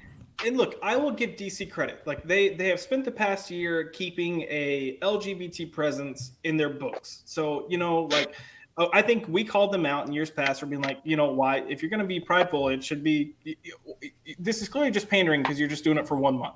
So they kept it going. The bad thing is like they're doing a really shitty job of it, and it's still just pandering. So they turned a month of pandering into a year pandering and ongoing. Yeah. It's one of the things you notice, Josh, is once they create, it's always the new characters. When they create them or they do the retcon, they're completely defined by their sexuality. They're no longer defined by their heroics or what they stand for, the moral principles, and it just kind of destroys their characters because. Sure, that's an interesting aspect of the character, but the reason Superman is great isn't because he was in a relationship with Lois Lane, it was because he was out there saving people and what he stood for. He was this American icon that everyone could like kind of look up to and really respect. And you don't get that with John. It's not because he doesn't have the same powers. It's because they aren't even using the real estate in his own comic book to explain and show you what a hero he is. A lot of the times it's showing what a wonderful relationship he has with Jay Nakamura. Yeah. So. I mean, that's a great point. It's like, what makes John a great hero, a great Superman, much less a hero? Yeah, and you can't answer that question. No. You can't.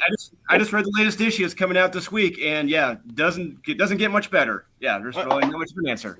Yeah, look. See, Tim Drake, you can explain why he's a great Robin. I mean, that you can explain that. Yeah, but only because you have decades worth of stories prior to this. If you take everything that's come after this, you can't explain what makes him a great Robin. Because ever since they outed him or revealed that he's bi or gay or whatever the hell he is, that's all his stories have been about. Pretty much. There was a lot of crafting going into it. In a Robin comic where he showed up to help Damian, right? But that was all the Robins. He didn't even really do anything. Yeah. So, yeah. We do have a few super chats here. We had Krista Bliss. Reasons I despise postmodernists.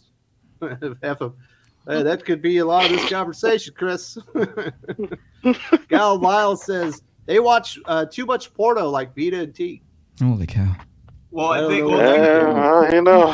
working industry. So I mean, there you go.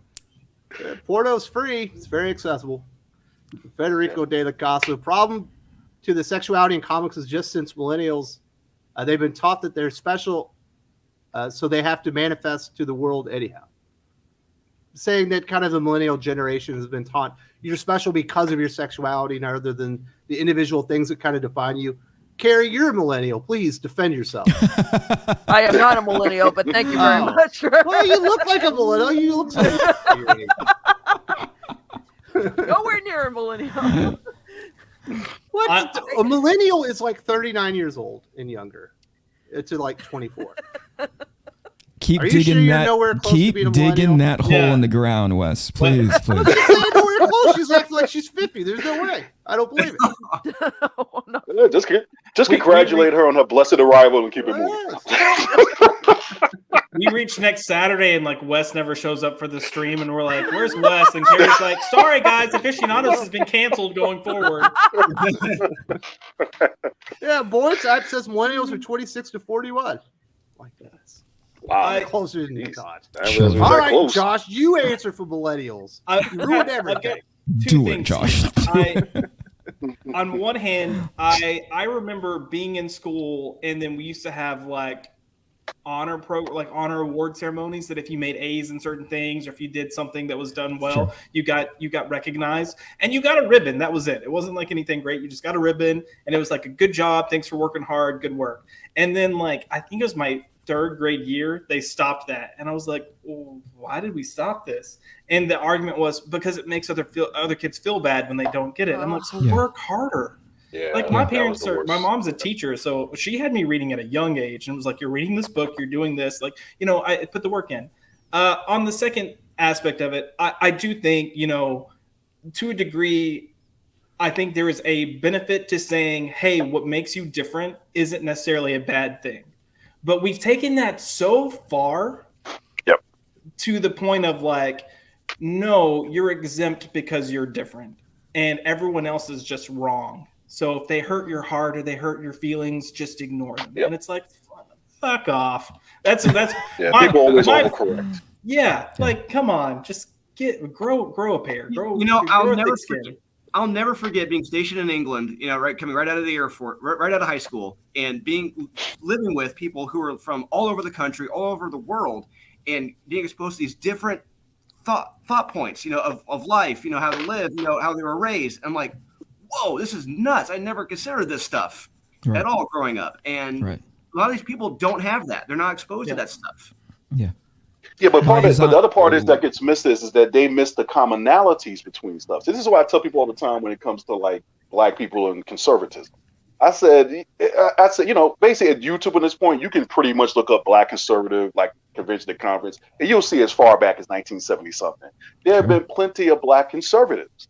There are things where, yes, there are points of identity where there are things where because I am a Black American or a Black American, things are going to be different for me. But that doesn't mean that because I'm a Black American, I don't want my kids to excel at academics. I don't want them to learn instead. This was the whole problem with the whole Ebonics thing, was that, and I tell people all this time, I say, you go tell some Black parent, I'm a real Black parent, that basically we're going to lower the bar for your kid because, we understand the struggle and all this and that. You will get laughed out, if not Oscar slapped. Okay? Right. It's as simple as that. There are, even when you expose people of different cultures, you're learning there's different inflections on things, and what people, but basically there are some common values that are shared. What people are pushing back against is this idea that one culture or one identity or one perspective is superior to all the others, bar none. No, that's not what it is. But the answer to that is not to just go, because everyone is unique and individual, everyone is special and should be celebrated. No. It's like sometimes the fact that you don't get something is what gives you the drive to get it, and not only to get it, but to excel. So, it's 100%. It's like George Carlin ridiculous. I remember being in high school, Josh. We got invited to some dinner. My mom asked me what I did. I got there and I was in the National Honor Society. She's like, "What did you do?" I was like, "I have no idea." just did my work. Yeah, that's right. Showed up and studied. Let's go like smoke. the participation trophy. Yeah, imagine that. Cal Lyles, they're groomers. Man, Cal Lyles always trying to put me in a tough spot. Clock Rabbit says, if Hal Jordan is pansexual for hooking up with aliens, so is Superman, Nightwing, and a bunch of other heroes. And Captain Kirk and stuff. I didn't think that went all the way through, but go ahead. That's one of those things. So it's like when you hear pansexual in the reference to like the LGBT like pride movement, Josh, people, I think it's supposed to be that you're attracted to people regardless of gender. Period. Yeah. Where in this reference that he was using, it was like you'll bang aliens. Yeah, I think that falls more into like a speciesist conversation, not a pansexual conversation. I know people who identify as pansexual. I don't know them well, but I know them. And they've had relationships with men and women and transgender people. Like they were fine. They're a fine person. I'll say that. Like, I have no ill will against them. I don't completely understand it. I get the idea of, I love people for who they are, and hey, cool. Like, I'm just not wired that way. And I'm fine saying that. I'm fine saying I don't fully understand people, but I think companies are stretching so hard to try to get a win right now. And it's just like, that's it. I think. But what's the difference between a pansexual and bisexual? I don't. So that's the part I don't understand. Bisexual is just going to be male and female, like and see here, this is where it breaks down the logic as well, because bisexual is just you like men, you like women, right? Pansexual saying like you love everyone. So this transsexual male over here, so was female and it's now male, you love them as well. But if that's now really a male according to the liberal agenda, then why are you not just bisexual? Why are you pansexual? How dare you logic your way through this, you jerk? How dare you gamer gate? I don't know. I'm just gonna throw that term. Is it? How dare you, sir? This is the real multiverse of madness. Welcome to Thunderdome. Yep. Goodness. Logic triggering me. Oh God. We got Dylan Lindsay says diversity and representation are not innately a bad thing. Nope. What makes them bad is changing pre-established characters. You can do it with new characters, but they still need to be characters first. Exactly. Yeah. I think that's one of the things that I'd come to, and Josh touched upon this before, and there's something true to it, which is you change Nightwing not because you're trying to come up with something new. You're actually trading on the equity of somebody like a Robin. Right? So you think, I don't have to worry about that anymore. That's because it's been pre-established for me. So I'll just change them into this instead, which has more a built-in value, right? Which I think is lazy, right? If you were truly wanting to make a mark and really establish, you you build a character, right? You don't go like, I'm going to trade off the back of something that didn't ultimately belong to me and do sort of like a weird retcon that doesn't really fit, or you have to sort of like have to blur the edges as much as possible for this to work. You go, actually, there's an opportunity here, right? And I will build from ground up. I will build from a blank piece of paper, which again, I don't know. That's just lazy writing, lazy creating. I think also they want the name recognition. Yes. Oh yeah. Yeah. That's Larry's the equity I was Comics. talking about. Larry's Comics actually had a comment earlier that said DC isn't celebrating being gay; they're marketing to gay potential customers disguised as celebration, and that's 100% correct. And it's like my note to publishers are, hey, guess what? During the 80s and 90s, you had a lot of gay customers, and you want to know why? Because you were telling you're telling stories about a heroic journey of underdogs and outsiders. And guess what gay people felt like? Underdogs and outsiders. They connected. Black people felt like underdogs and outsiders. Yep. They connected. White people that weren't like top tier or rich or whatever felt like underdogs and outsiders. We all connected on that theme. Go back to that. I remember when I was That's listening how to the you saw X-Men of black people. Loser. Remember the song "Loser" from Beck, Josh? I believe so. Yeah. I was in high school that happened. I remember I was coming into school, like the hottest girl in school is driving, playing that song, like jamming out to it. I was like, even she thinks she's a loser. I just don't get it. Maybe everyone thinks they are. You know what I mean? I also think with name recognition, it's because there are characters that exist, but because they're not Robin or they're not Superman. Yep. 100%. Yeah. Oh, They want it's a easy. shortcut. Yeah. Yeah, exactly. There you go, Wes. Yep. It gets them there quicker. There's no two ways about it. Yep. All right. So let's do this. Eric, you need to be on your way. Apparently you have some daddy duties to take care of. Daddy duties. I feel you. I'm a stay-at-home dad myself, so yeah, I respect I need to that. daddy do my way into my Saturday, but thank you for having me. It's nice seeing Well, you. we really That needs to appreciate be a always shirt. love See you. love your opinions. That's how I sign off, is talking about daddy duty. So do you have any comic book recommendations, or you have anything coming up on the channel? I know you haven't been doing a lot of live streams lately. No, it's because I'm trying to finish off. I'm trying to put a nice little ribbon as far as like black and white art is concerned for Arc Athena 6. And it's taking all of my, thank you very much. It's taking all of my concentration, because when you are in this indie comics publishing space, there's multiple hats on all at the same time. Not just like the easy part is the drawing. I got to be perfectly honest with you. It's when you're accounting and being a businessman, talking to printers and, talking to how, hey, where did that shipment go? It's in limbo right now. I mean, you mean the shipment of my product and my comics? You don't know where that is? That gets really intimidating. It is to say it's a lot all at the same time. And so streaming has been deprioritized. I'll get back to it sooner rather than later, but I do appreciate you giving me time, Wes. I do appreciate this. This thing was great, by the way. Thanks, Congratulations. Man. I got the first book. I know obviously people will be getting book too soon, but you should be very proud of this. I am. It was a real pleasure to read. And very proud for the team as well. Thank you, guys. Thank you for having me. Enjoy the rest of your Saturdays. Thank you for letting me lead the conversation with DC Comics obsessed with sexuality. It was something you were interested in. And happy Mother's Day, to your loved one, unless she's pansexual. Then I apologize. Fair. I'll lead with that as I leave this room. Hey, you know what Gervain just said in your regard? So anyway, thank you very much. Have a great weekend, everybody. Have a good one. Bye-bye. Take care. All right, so we do have a few more super chats to get through real quick before we hit some of these other things up. King KDI says, banging chicks and making money isn't the only thing Bruce Wayne does. Why not spend some more time creating good stories that can stand the test of time?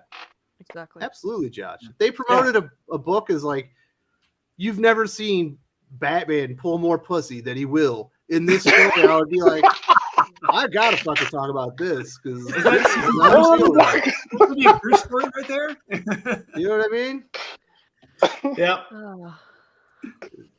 Even as a straight guy, I'd be like, I don't know if is that the story I want from a Batman comic? Might not be the way to go. We do have Mitographia, which I believe is Kenneth Rockefeller. Good to see him here. He says, Dr. Light will be the next idolized character for his sexuality. Isn't Dr. Light an Asian female right now, Josh? I can't keep up right now. Like I'm not certain. Compared to Hal Jordan and Slade Wilson, Dr. Light looks normal at this point. Sorry. This whole like nothing matters and everything matters because everything is continuity. Like I feel like you've got regular Dr. Light running around somewhere and then female Dr. Light as well, and I cannot keep up. The only one I've seen in comics in the last 5 years, I think, is like the Korean female Dr. Light. Okay, sure. I think that's also going to be one of the new members of the Justice League that gets wiped out with John Kent and Jackson Hyde. Probably. My goodness. You're the DC aficionado. What are you doing, Josh? He's got no. Oh yeah, Dr. Light be the celebrating his non-consensual sexuality. Yeah. Yeah. We got Eric right. O'Sullivan says, "I call Hal and Jim Kirk xenophiles." Foreign, Zito being foreign, style being foreign attracted. It's amazing, like everything these characters have been through, and like this is not a subject I even considered or even want to just like. Who thinks about this first and foremost? This is nuts. Yeah, Well, Grant Morrison makes sense. Apparently, yeah. Too much acid. Jesus. Do you think that is he trying to say that Hal and Kirk would like bang a xenomorph? Is that what he's trying to say? I mean, it depends on the xenomorph, man. I mean, come on now. I've seen some sexy xenomorphs now. It's like, it's like You also know you can't touch them because there's like the acid. That's the myth or dicks. It's like, hey, look, man. Sometimes you got to pay a price. you gotta risk it for the biscuit, huh? I will say the definition here for a xenophile is an individual who's attracted to foreign people's manners or cultures. So, hey, sure. Hey, I was right though. I broke down the word Zito being foreign and file being attracted. Look at Wes using context clues. Give yourself a cookie. I was also I was pretty good at Yeah, right. the old spelling bee back in the day when I was an academic achiever. If I told you guys that my 6-year-old is also an academic achiever, he's #1 in his class in first grade. Oh, wow. nice. Oh yeah, he's doing great, just like his old man. We got Federico de la Casa. Josh is right. Well, it's better than Doc is right. Josh is right. They focus on the side of a person being gay, black, and so on, and not try to see the character in every person. No wonder they do not see the character in our heroes and this and only this side. Are you going to gloat, Josh? I already gloated. I'm good. I raised the roof and I gave like I see you and a little wink, kiss. So sorry. You know what's interesting here? Obviously, Jermaine, you came up as a apprentice at Milestone, who were clearly targeting a certain audience. But the defining characteristics weren't the color of the characters; it was the heroics. They just happened to be characters of color. It seems that I think what it is that every culture, every person, every culture has a identity that brings something to the conversation that just gives it a little bit of an inflection that makes it cool and welcoming and enhances the story that's being told. There's nothing, like someone said, there's nothing wrong with diversity and representation. I mean, it's like I put out Die Hard with a Vengeance. That's the movie that Superman 3 wanted to be. That's the movie that Superman 3 wanted to be. It's like if they had damn good. It's the second. Oh, that's what I'm saying. But it's like when you look at that character that Samuel L. Jackson is playing, it's a particular character from a particular cultural background who is looking at this adventure that he and McClane are going through from a different lens with different priorities. And that's the same thing with Milestone. Even with Milestone, there are people who didn't like it because they thought they played too much to some of the ethnic tropes or stereotypes. But I think you're right. The thing is that you start off with, is this a good character? Is this someone who's relatable? Is this someone who's likable? Do they have a real motive for why they're doing what they're doing? Do they have a home life and a family life? And then the fact that they end up being Black, now you can take those things and now put it through that lens. And if you do it well, you can now give a voice to that character and add a perspective to these ongoing stories that we're telling that make it unique. I mean, that's why I always point out to people. I say, you look at the Icon book. You look at the Icon book back when I was part of it and the Icon book now. They totally missed the point. It's like you had Raquel, who basically would have represented pretty much this almost progressive I wouldn't say liberal, but progressive viewpoint versus Augustus Icon, who was pretty much as very much as black conservative, maybe probably in a mold of even a Clarence Thomas, even though I would debate that with some people. But what you got from those stories was you got two people with these very conflicting views who are always finding a commonality with each other and also a way to move forward to tackle the problems that were in front of them. So I think a lot of times, and I think this is to Eric's point, is that you have to know your craft well enough to take something where it's like you have a character that you're going to give this particular identity to and do it in a way that basically isn't cringy and in the sense that it rings true. So that people, anybody who looks at that character can see themselves in that character. So like I think it was Josh earlier was saying, like when you look at the X-Men, but you look at some of these other groups, it's the fact that they're outside. That and everyone at some point in their life, I think, feels like an outsider. At some point, somebody goes, "Man, am I really a human being, or it was just an alien who got dropped off and fell off the ship, and I ended up on this place called Earth?" Everyone feels like that, and that's what that core of that character, that part, that's what gets to people. And then the other stuff that's basically laid onto that character, that's what makes a character interesting or unique. But at some point, it's got to resonate with people on a broader level. It's like Aladdin from the Disney movie. It's like, if you talk about the underdog, somebody that everyone's always counting out. And it's like, but at the end of the day, he's this diamond in the rough. It's like, hey, you know what? Even though you're not royalty, you have some worth. But he had to earn that joint. It wasn't just like, well, he stood there and Boo took out this guy and Jasmine did that. Well, you were here, Aladdin. Here's a participation ribbon, buddy. You get to run the kingdom. No, that's not how it works. He had to actually earn that. He had to earn that respect from the Sultan and from everyone else. So yeah. Hey, yeah. And in the opening scene of Samuel L. Jackson in Die Hard with a Vengeance, he does the right thing and saves a man's life. And they establish him as a hero. Yep. That's right. Very smart writer. We got Cal Wild. They could have used the movie to set up Midnight Suns with Strange, Wanda, Blade, and perhaps Robbie Reyes. But they would be like, who are those characters? They probably have no clue who half those characters are. I guarantee it. You probably have to get your real ghostwriter up first and everything. Although Blade, obviously, everyone knows who Blade is because of the movie. Yep. We shall see. We'll get to that here in a second. Cal Wild, they also wasted potential villains like Nightmare and Chthon, and the end credit is just a future replacement because women and no white men. You guys are killing my Mother's Day weekend, buddy. by the way. Boy type, the lesson should be learned. Gatekeep harder. Should you be gatekeeping harder, Josh? I think in general there's a benefit to gatekeeping certain aspects to a certain degree. And I think that's what the editors and publishers should be doing as a means of protecting characters. So yes. I'll leave it at that. It's got a negative connotation, Josh. It does, but people don't like being told no.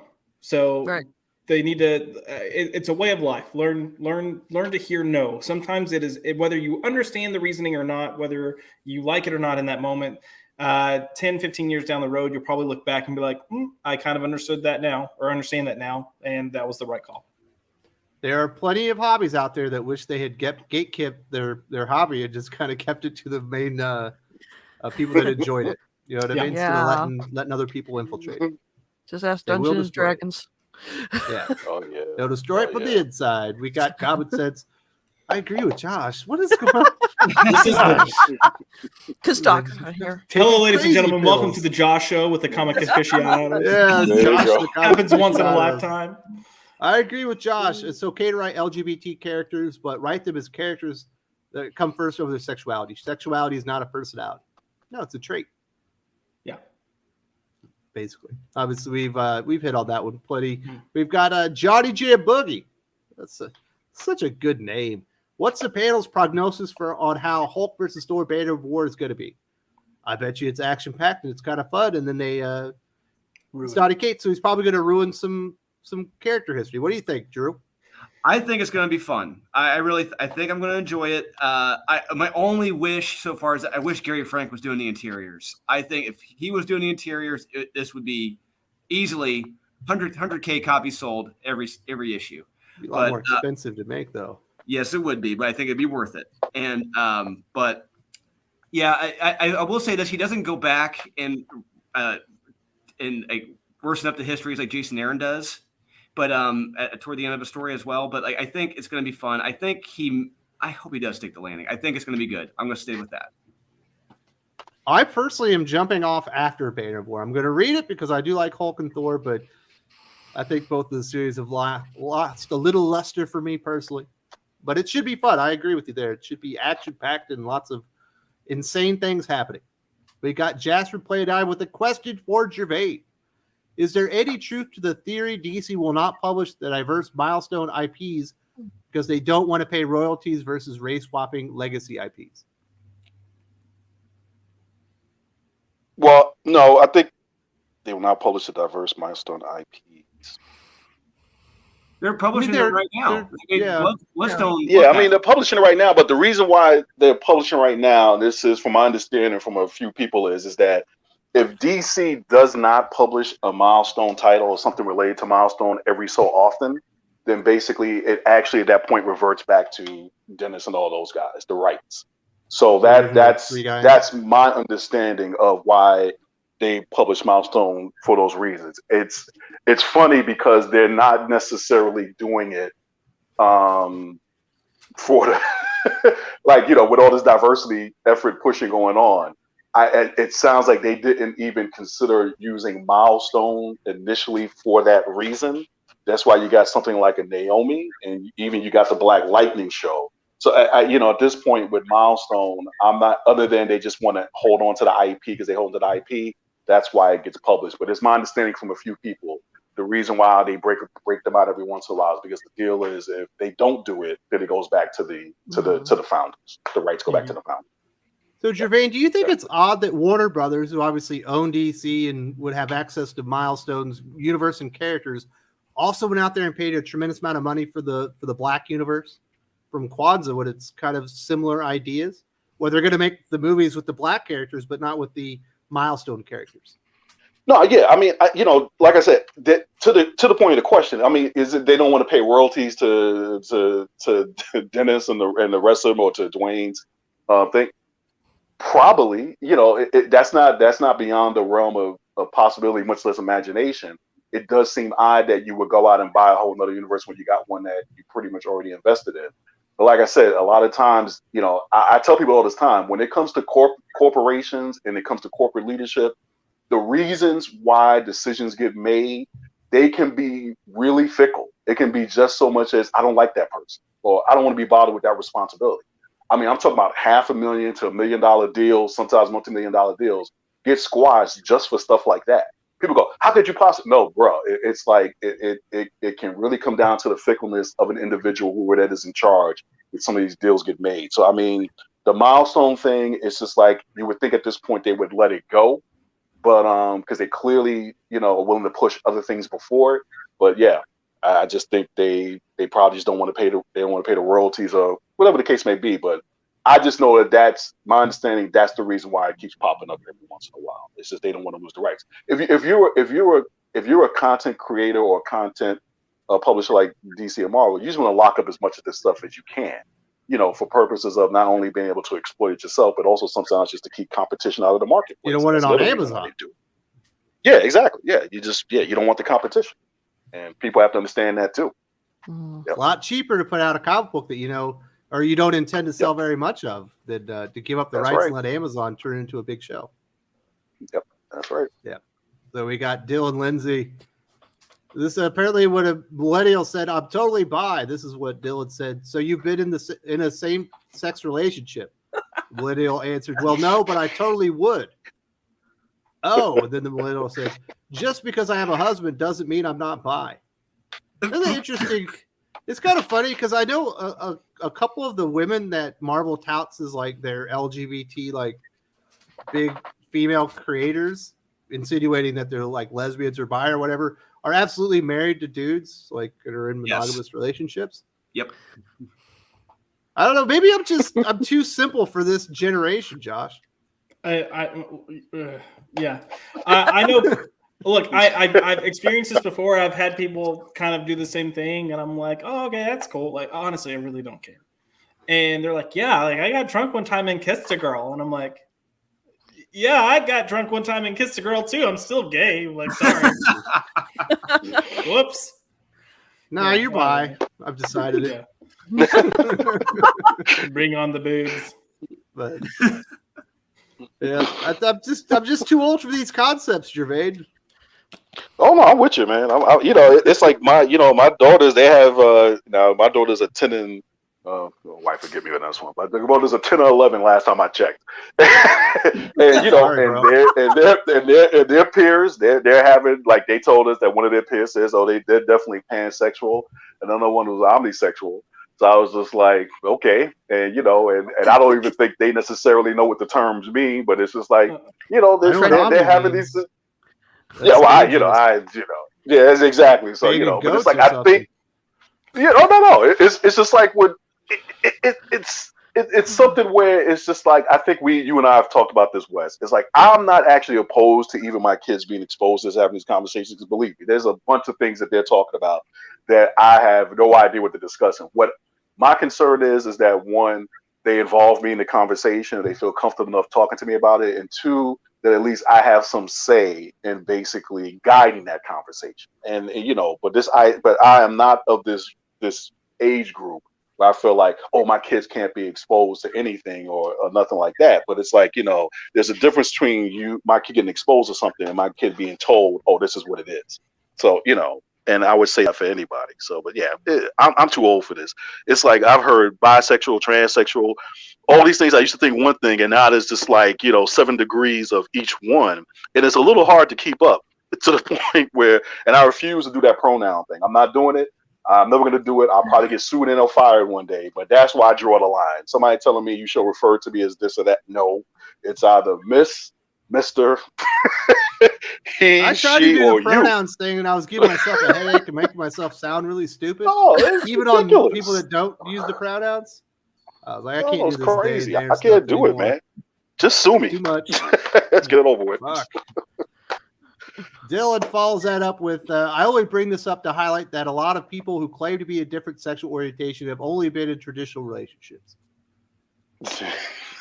Probably. Well, it's the weird thing when you start rewarding people for a behavior or whatever. Of course, they're going to claim that behavior whether they do it or not. Yeah, you know what I mean. Look at Elizabeth Warren. Oh. I'm 1/100th. My goodness. Gal Lyle says, there's so much I want to rant about the movie. Well, you're in luck because we're about to hit this movie. Like Chavez's remarks about food should be free, which says more about Feige with his white guilt. Food should be free is pretty stupid. Everything costs work. Food doesn't come onto your plate for free. It takes people to do it, take land, all kinds of machinery and whatnot. So it's time to start living in the real. Come on. There are no free lunches, people. That's what I'm saying. Ideator says, if I am overly enthusiastic about corgis and love the variety of women's shoes, does that make me gay or bi? No, that just makes me sus.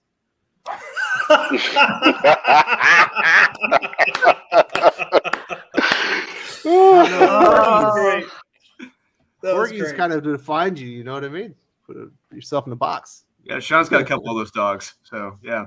Never mind. Sean's a retired Marine. I'm not going to insult him.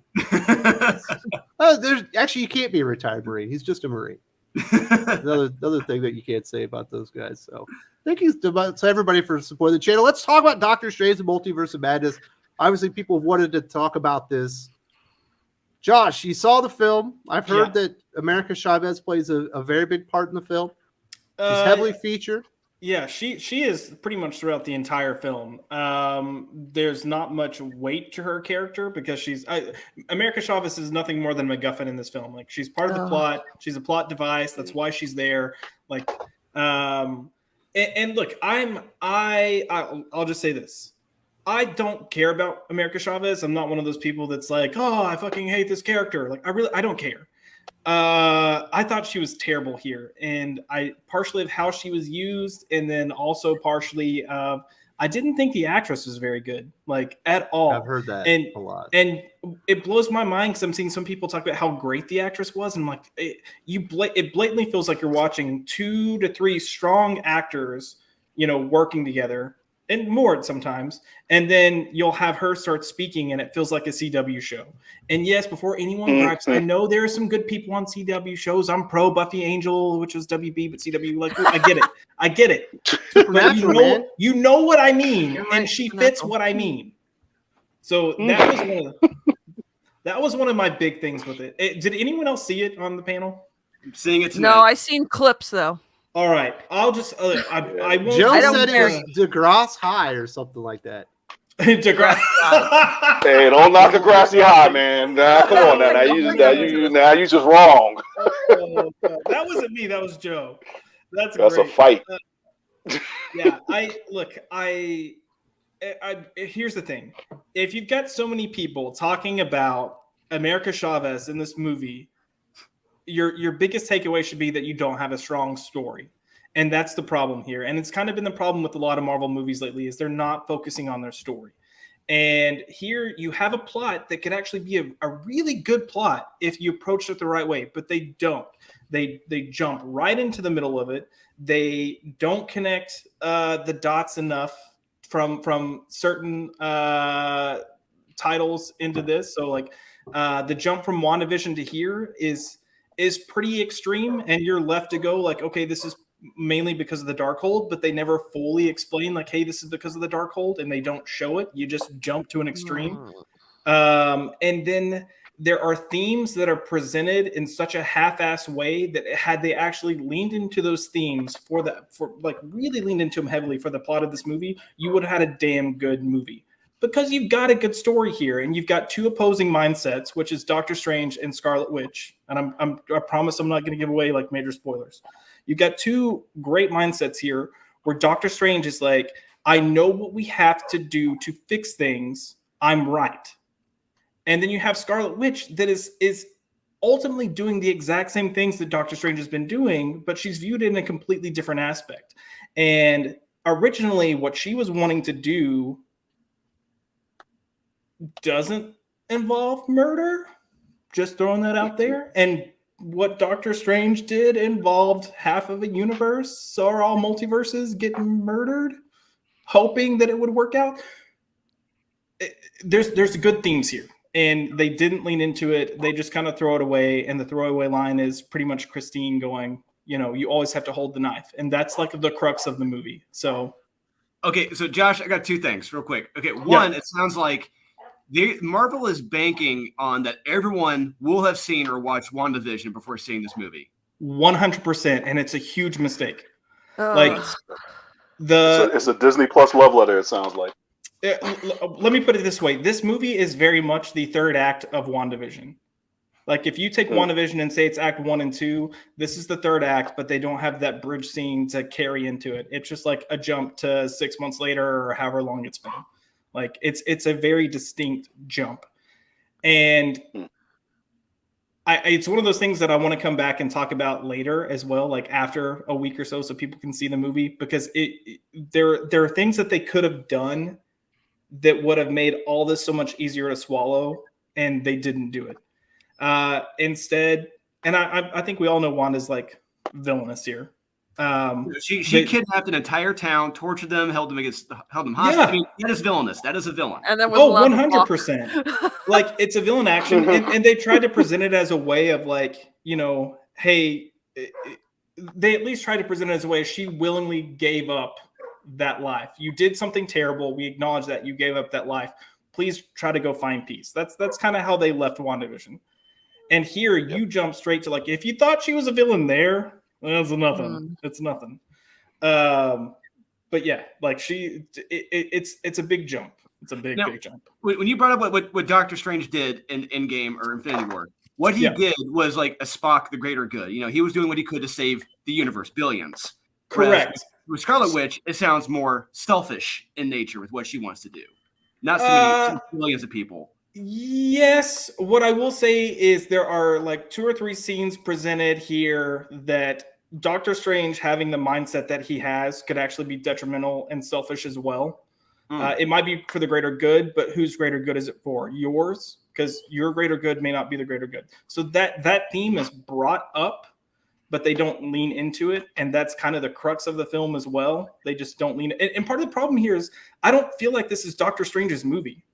Like America Chavez, Doctor Strange is there, but the driving force of the movie is Wanda's plot. Like Wanda's plot is the driving force of the movie, and then Doctor Strange kind of happens to be intertwined in it. I do bring up Endgame because that is tied into the movie. Like it's presented early on, and it's presented in the way that people are pretty much blatantly asking him, you know, like, are you sure this was the right way? Like, who are you to say that it's right? And it kind of stems from there. I don't want to trash the movie. There are look, there are plenty of things that I loved. Sam Raimi, people are like, hey, Sam Raimi makes this movie. I'm 50-50. The horror elements he makes, but he also throws in his Sam Raimi camp that for me, I just didn't feel like worked in certain aspects. Sam Raimi fans will probably love it. I was just like, but there are genuinely great scenes. You have pockets of scenes that are excellent, and I loved them. And I will watch the movie again because of them, but I'll probably fast forward through shit. But overall, the story was a mess. And here's what I'll tell you. One of the main reasons it's a mess is the writer is Michael Waldridge. So the guy that wrote Loki wrote this. That should tell you everything. My goodness. I also heard there was. I'm sorry. I was going to say, I also heard there's some cameos that were teased that never happened. I think a lot of people will be disappointed because there were cameos that were teased that didn't happen.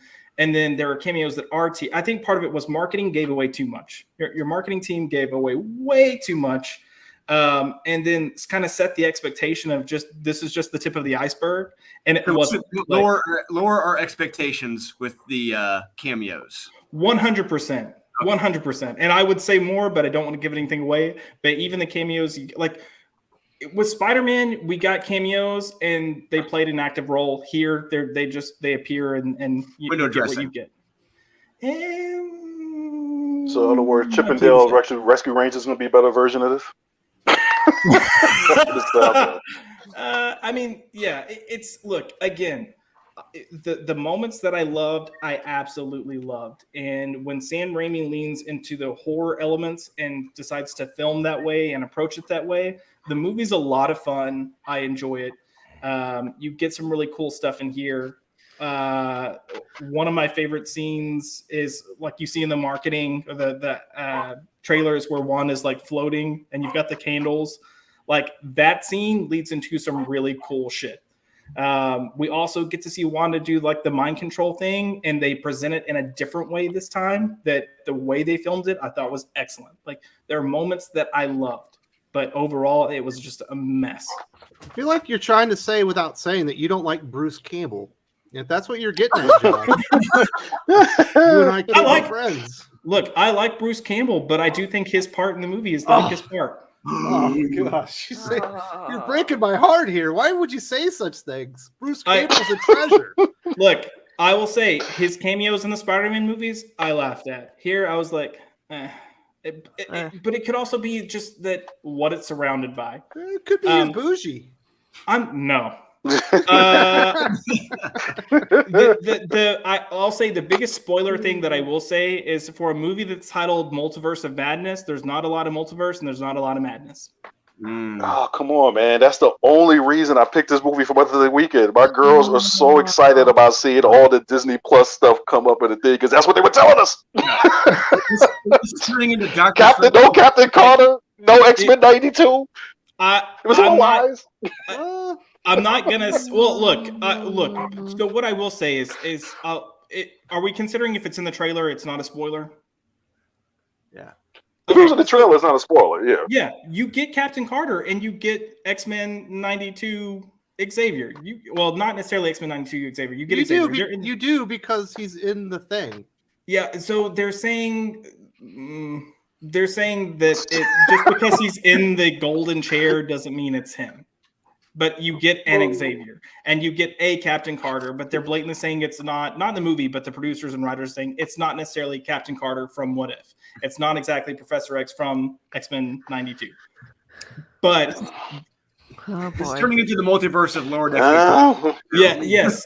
Look, and that might have been part of my problem. I had super high expectations for this. I will also say, Sam Raimi gave an interview that his first cut was 2 hours and 40 something minutes, I think. Chris Gore said like 80% of this movie was reshot, which is nuts. Yeah, and then he said now we've ended at 2 hours and 6 minutes, and that is with all the reshoots we did. And I will also say that Kevin Feige has made comments recently expressing some frustrations because he doesn't have the control over his universe that he used to have. So when Bob Iger was there, it was the Kevin Feige show running the MCU.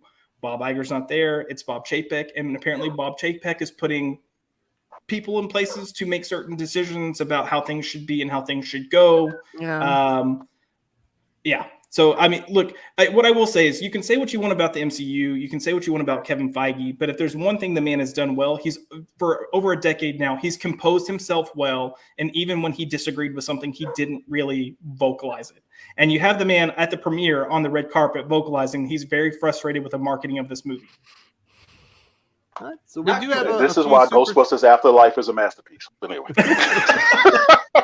We do have a few super chats. Galbile says, obviously he's talking about America Chavez. At least she doesn't say that stupid holy menstruation line. Oh God. I'd like to see that you're a glass half full kind of guy. I like that. Does she say, "Oh, the cat went splato"? Does she say that in the movie? Oh Lord. No, I don't think so. I don't remember. Ideator says this part here. He says, "Sorry, spoilers." So this next, or the one before this, has some spoilers in it. But I've read it, and I think it just touches on some things, but doesn't really spoil what they are. We kind of knew this stuff was going to be in there, so I'll put it on here anyway. Thank you so much for spoiling the channel. They butchered the Illuminati twice. Wanda made sense as the villain, especially after WandaVision's depths. Chavez was a MacGuffin, which was interesting, but this felt like a standalone from the other events. I'm going to pretend I didn't see that first sentence. I don't. Yeah. I don't want to take that a certain way. Yeah, even my dog's rallying at that. There are, look, I'll say this. There are cool aspects of the Illuminati, but what they do here does not build up the characters they present here. If anything, it makes them kind of look like chumps. Yeah. Wow. Well, you can make up your own mind. You know, Josh is bougie. You never know. You might like bougie. Neostar They're says the Illuminati for a reason. They're called the But it's not our Illuminati. It's a different version. Yes, it's not our Illuminati. It's not our Illuminati. I will say one of my favorite scenes actually involves one of the Illuminati characters. Actually, there's two decent moments, but overall, just lower your expectations. You'll enjoy it more if you just go in lowering your expectations. Yeah, if you see what I find disappointing about it is that it sounds like they just didn't commit all the way to the idea for a franchise that's been built up so much on being so interconnected. You would 100%. Think they would have the muscles right now to be able to do this, you know, and they've trained the audience, especially with the Disney Plus stuff that lead up to it, that they should be able to pull this off no problem. So the fact that they would have like, oh, it's X-Men 92, but not really, it's kind of like that's defeating the point and the purpose of even the brand they built. So I don't get that. Look, there are a couple of things behind the scenes that I think, you know, like take it into context for what it is. But like, I would say keep in mind that Doctor Strange was originally supposed to be prior to Spider-Man. Both stories changed because of that. I also, this has not been confirmed, but I do believe that Secret Wars was not originally on the table for a movie, and it is. Like they've gotten the rights to it, or not getting the rights to it, but they've done the contract and the payoff and everything to be able to do it. It's already been hinted at that the Russo brothers will be returning for that. I'm willing to bet they had ideas that were either planned for this film or already filmed for this film that were taken out to be able to use it as like a climax for that instead. So I think you're going to see some of that here. You're going to see some of that shift. I also learned that if you watch WandaVision, all the commercials that you see, so the original plan for that was actually Doctor Strange trying to get through to Wanda. And then there was a whole scene with Doctor Strange and Wanda that was completely cut out that was going to lead better into Doctor Strange and the Multiverse of Madness. That makes perfect sense now. It all makes sense. Yeah. It all, wow. And yeah, good. Yeah, smart move, showrunner. Yeah. Yeah. So Neostar Productions says the MCU missed a prime chance to introduce Master Pandemonium as a villain for the movie. He summons demons through his own star portal in his chest and has a history with Doctor Strange and Scarlet Witch. yeah, like there's a potential to have a better plot there involved with that, and you could still even have America Chavez there, but almost said America Ferrera, but that's an actress. I think we all know where it's leading to. All leading toward the death of Doctor Strange and bringing in a new female Doctor Strange, like in the comics. So it's all leading. Clea? Yes. Didn't sound like it was going to happen, but they're going to have to pull out some new villains. We got to see Galactus sometime, right? Yeah. The shit cloud from the movie. No, they should do the real Galactus with the He's the real one. The one that Jack Kirby did. Oh, him. Yeah. That's right. Buckethead. The cloud wasn't the best idea. We got Dill Lindsay. If I'm correct, they reshot 60-80% of the movie after No Way Home, 12 hours a day, 6 days a week. So I think they probably really hurt the movie. Probably. Yeah, it sounds like it probably didn't do any good to it. If they didn't use this movie to introduce the X-Men into the MCU and the Fantastic Four, where are they actually going to do it? It's a good question. That's what I thought. One of the things that was going to happen. Yeah, I mean, look, I'll speak to this from the Professor X standpoint. Like, Professor X is there, and he is a mutant. So I think in that respect, X-Men are confirmed, right? How much detail they go into? Yeah, but it's just they're characters from a different multiverse at this point. Yeah. I thought that they would use it to do something more substantial, but I don't think that ends up actually playing out in the end. But we got Berry Cream, yes, please. Man, I like that. Do you guys think that Marvel used Doctor Strange to shoehorn in America Chavez instead of having her own movie? Yeah, they're doing That's the what same it thing. sounds A lot of people are calling it like a bait and switch, is because it's you thought you were getting a Doctor Strange movie, you got a Doctor Strange and America Chavez movie. I would say you got a Wanda Maximoff movie featuring Doctor Strange and America Chavez. Look, America Chavez is throughout the entire film. But other than the fact that she's a plot device, there is nothing really there for the character. Well, it's because they used the Gabby Rivera version of the character. They didn't use the Joe Casey version. Yeah, but my point is the fact that people are even saying this is America Chavez movie should tell you how poorly they leaned into the plot of the film. Yeah. Decisions were made. But America Chavez is that popular? No. Like Miss Marvel. She and Miss Marvel, they're two of the most popular characters. We'll see what happens with the Marvels movie, I guess. Cal Miles says they butchered the Illuminati, but the women die fighting and don't defend the men because they're white mostly. I'm done. Black Bill taken. Okay, now we're going full spoilers. So They're not. God damn it! Thank God I can have alcohol in the movie. Thank God I can have alcohol watching the movie. And listen, man, you're when they're thinking this is going to be crap, and you're going to end up liking it.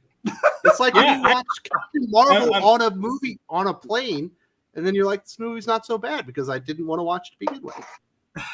Look, and I'll encompass this too with out of the past Marvel movies since Endgame. I've been the one defender saying like, there are things you can pull out that are good. Like, it's still okay. It's still decent. Let's not say it's shit. I'm not saying this is shit, but this is the most vocal I've been against a Marvel film. All right. Wow. That's saying a lot. Did you like the Batman? That does say a lot. I mean, because we've seen Shang-Chi, we've seen the Eternals, and it's like this. I was about to say. Geez. Really? Hey, this is the one that got you mad? I will say Elizabeth Olsen's acting in this movie, fantastic. Absolutely, she's incredible. Well, there's one. Yeah, that's good. Nailed it. Man, Cal, wow, you're the worst. Spoilers. It's Clea. She's the replacement. God damn it.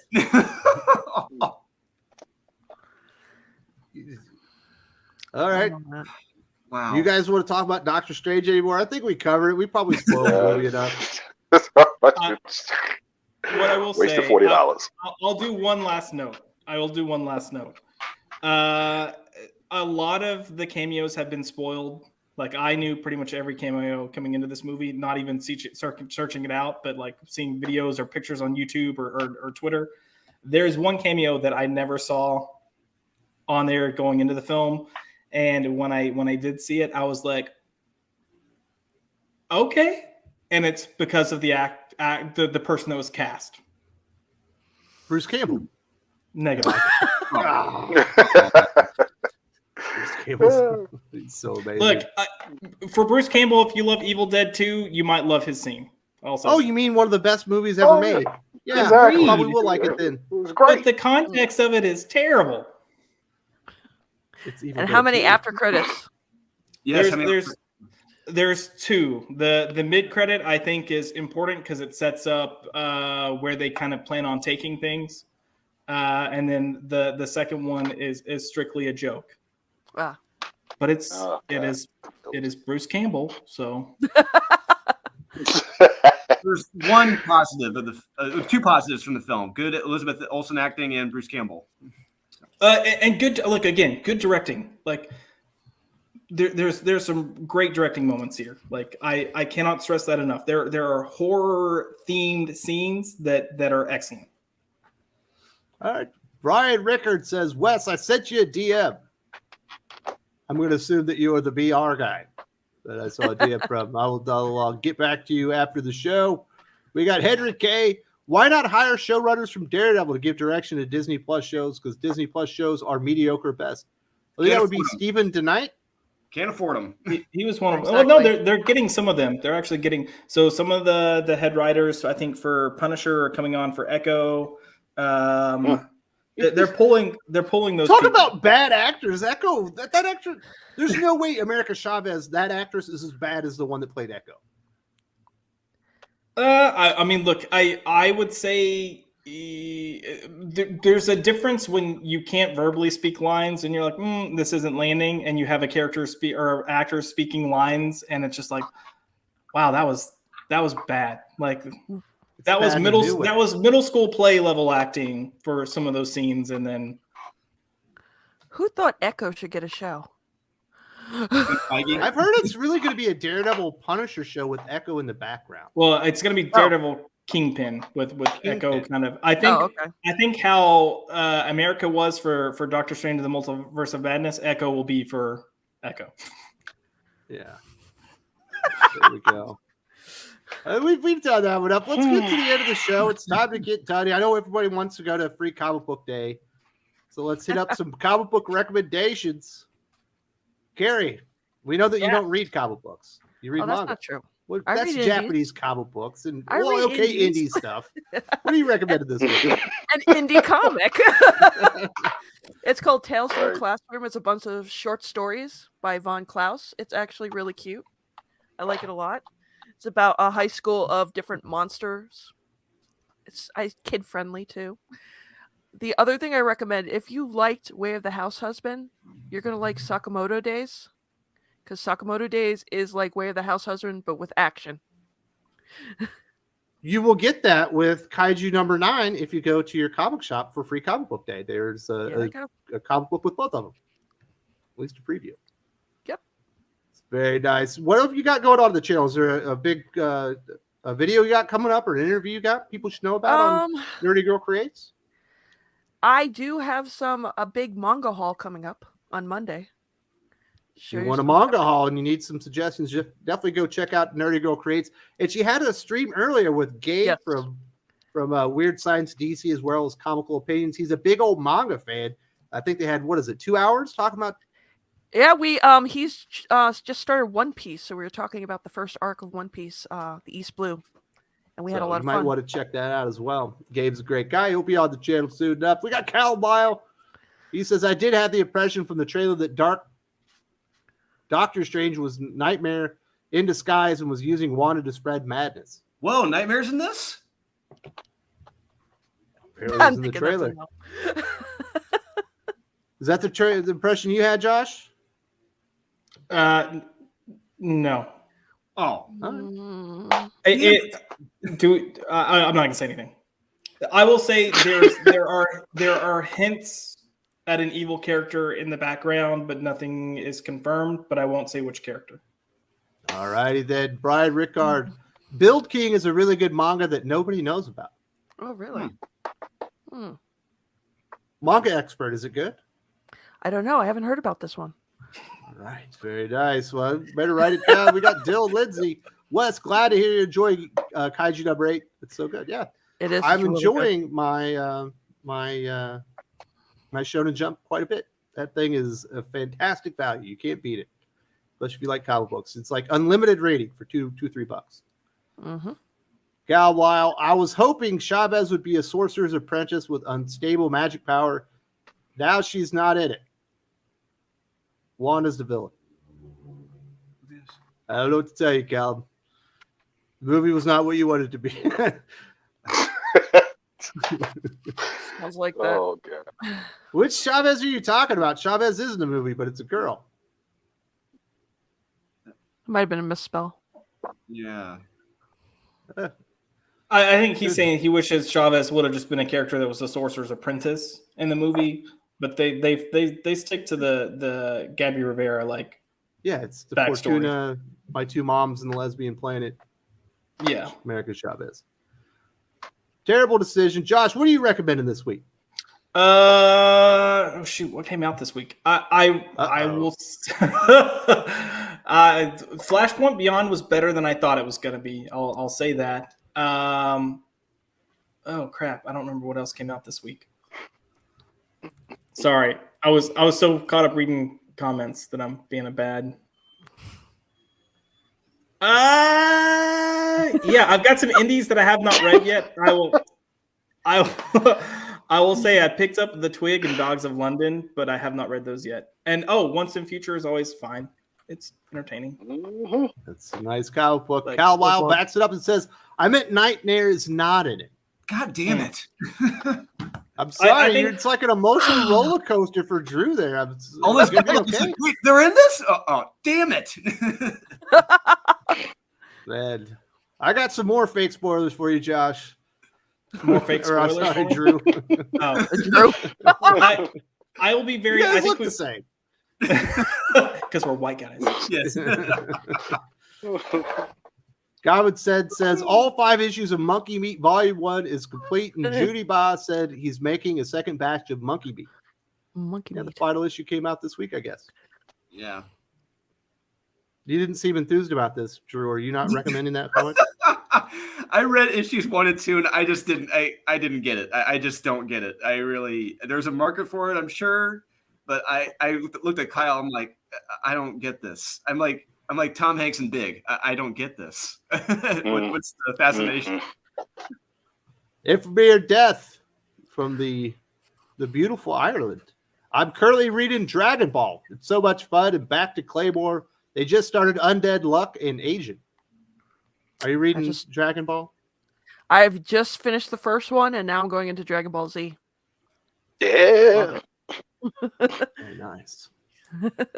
Man, Cal Weil, Clea is the replacement. It's never going to happen. No way. They wouldn't do that to us. I am just looking at Josh's face during all this. All right, Drew. You've been through an emotional roller coaster talking about this film. Do you have any comic books to recommend? I'm going to recommend something better. Read and review Born of Blood when you guys get it. We're about 90% fulfilled. Josh, did you get your copy yet? Not yet. Okay. All right. Let me know if you get it or not, and I'll straighten that out.